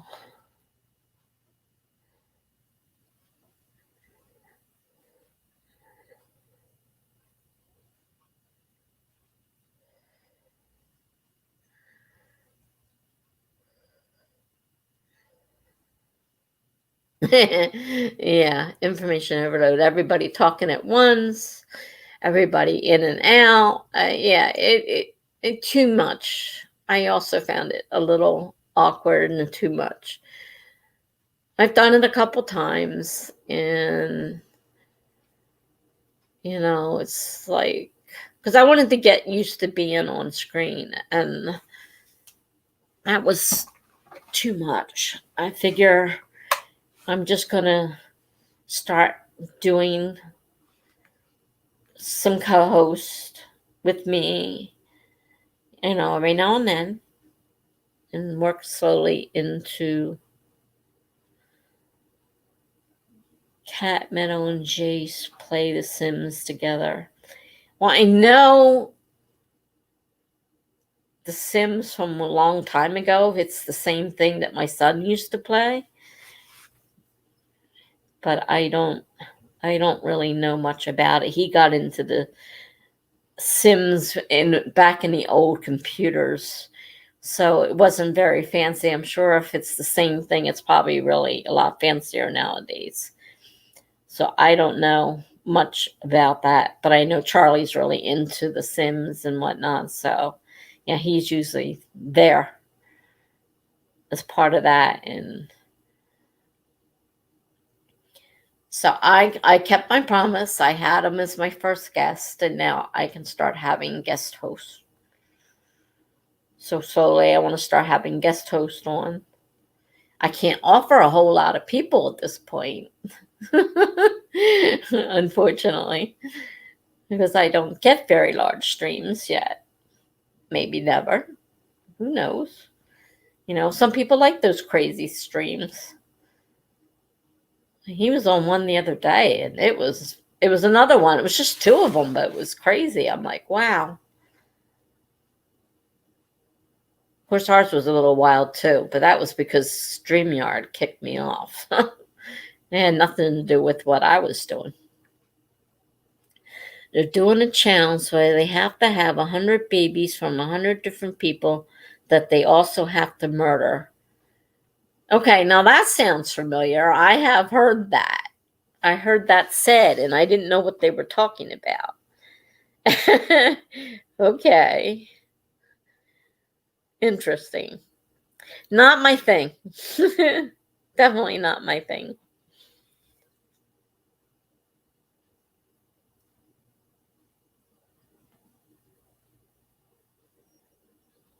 Definitely not.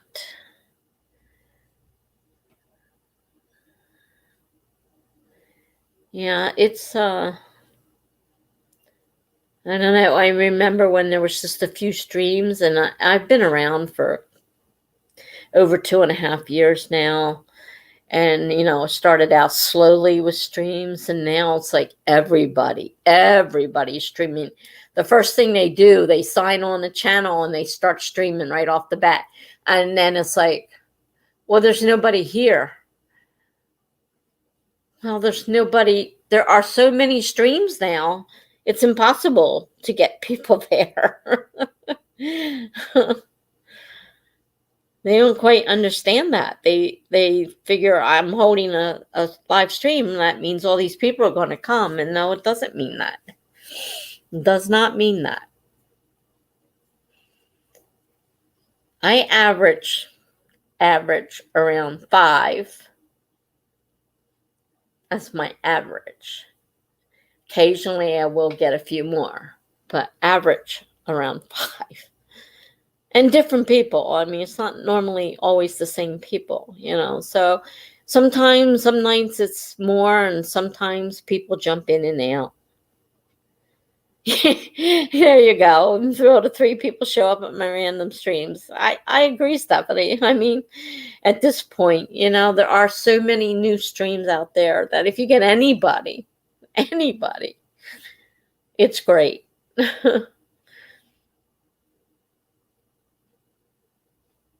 But when I first start out, I start the night and I'm like, okay, it says there's nobody here. And it's like, now what do I do? How do I start this? Do I start talking? Do I pretend that people are here? Do I pretend nobody knows who I am? I don't know what to do. To Mama's thrilled if her internet lets her watch an entire stream. Oh my gosh.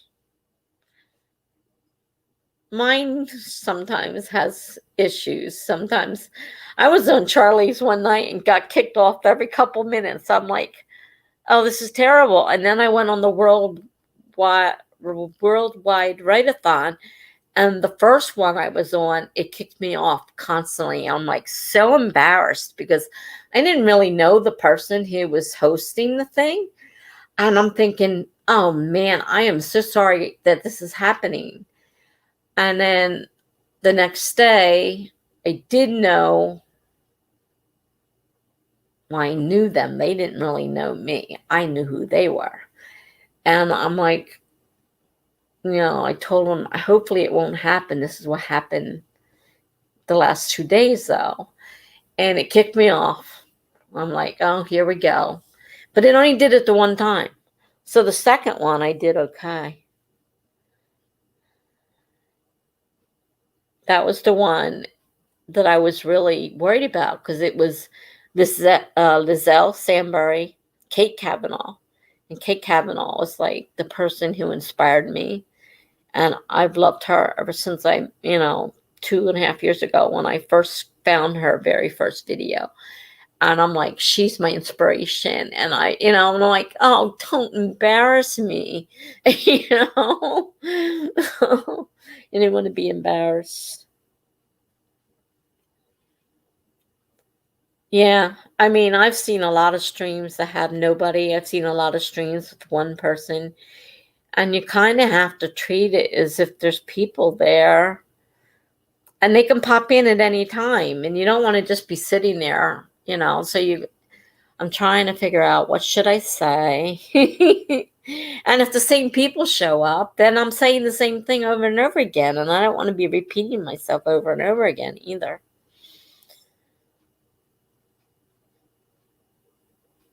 So one of these days when I get my schedule settled a little bit, I'm going to try some co-hosting. I mean, I don't know if it'll do any good or not, but it'd be fun to have somebody along for the ride.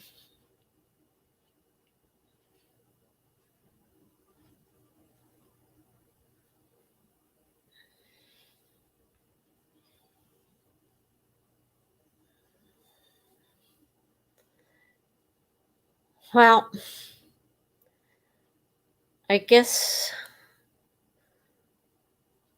it's been 6 3/4 hours. I probably should sign off. It's going on 3 o'clock in the morning, and I do have to have that appointment in the morning. So I probably should try to get some sleep. So I'm glad you guys showed up. And hopefully I'll see you soon. But I'm going to pop off now. So good night.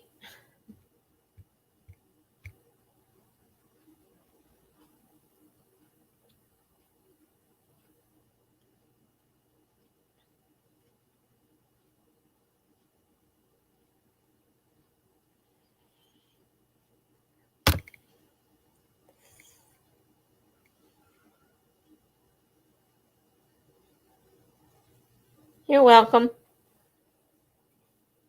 See you guys later.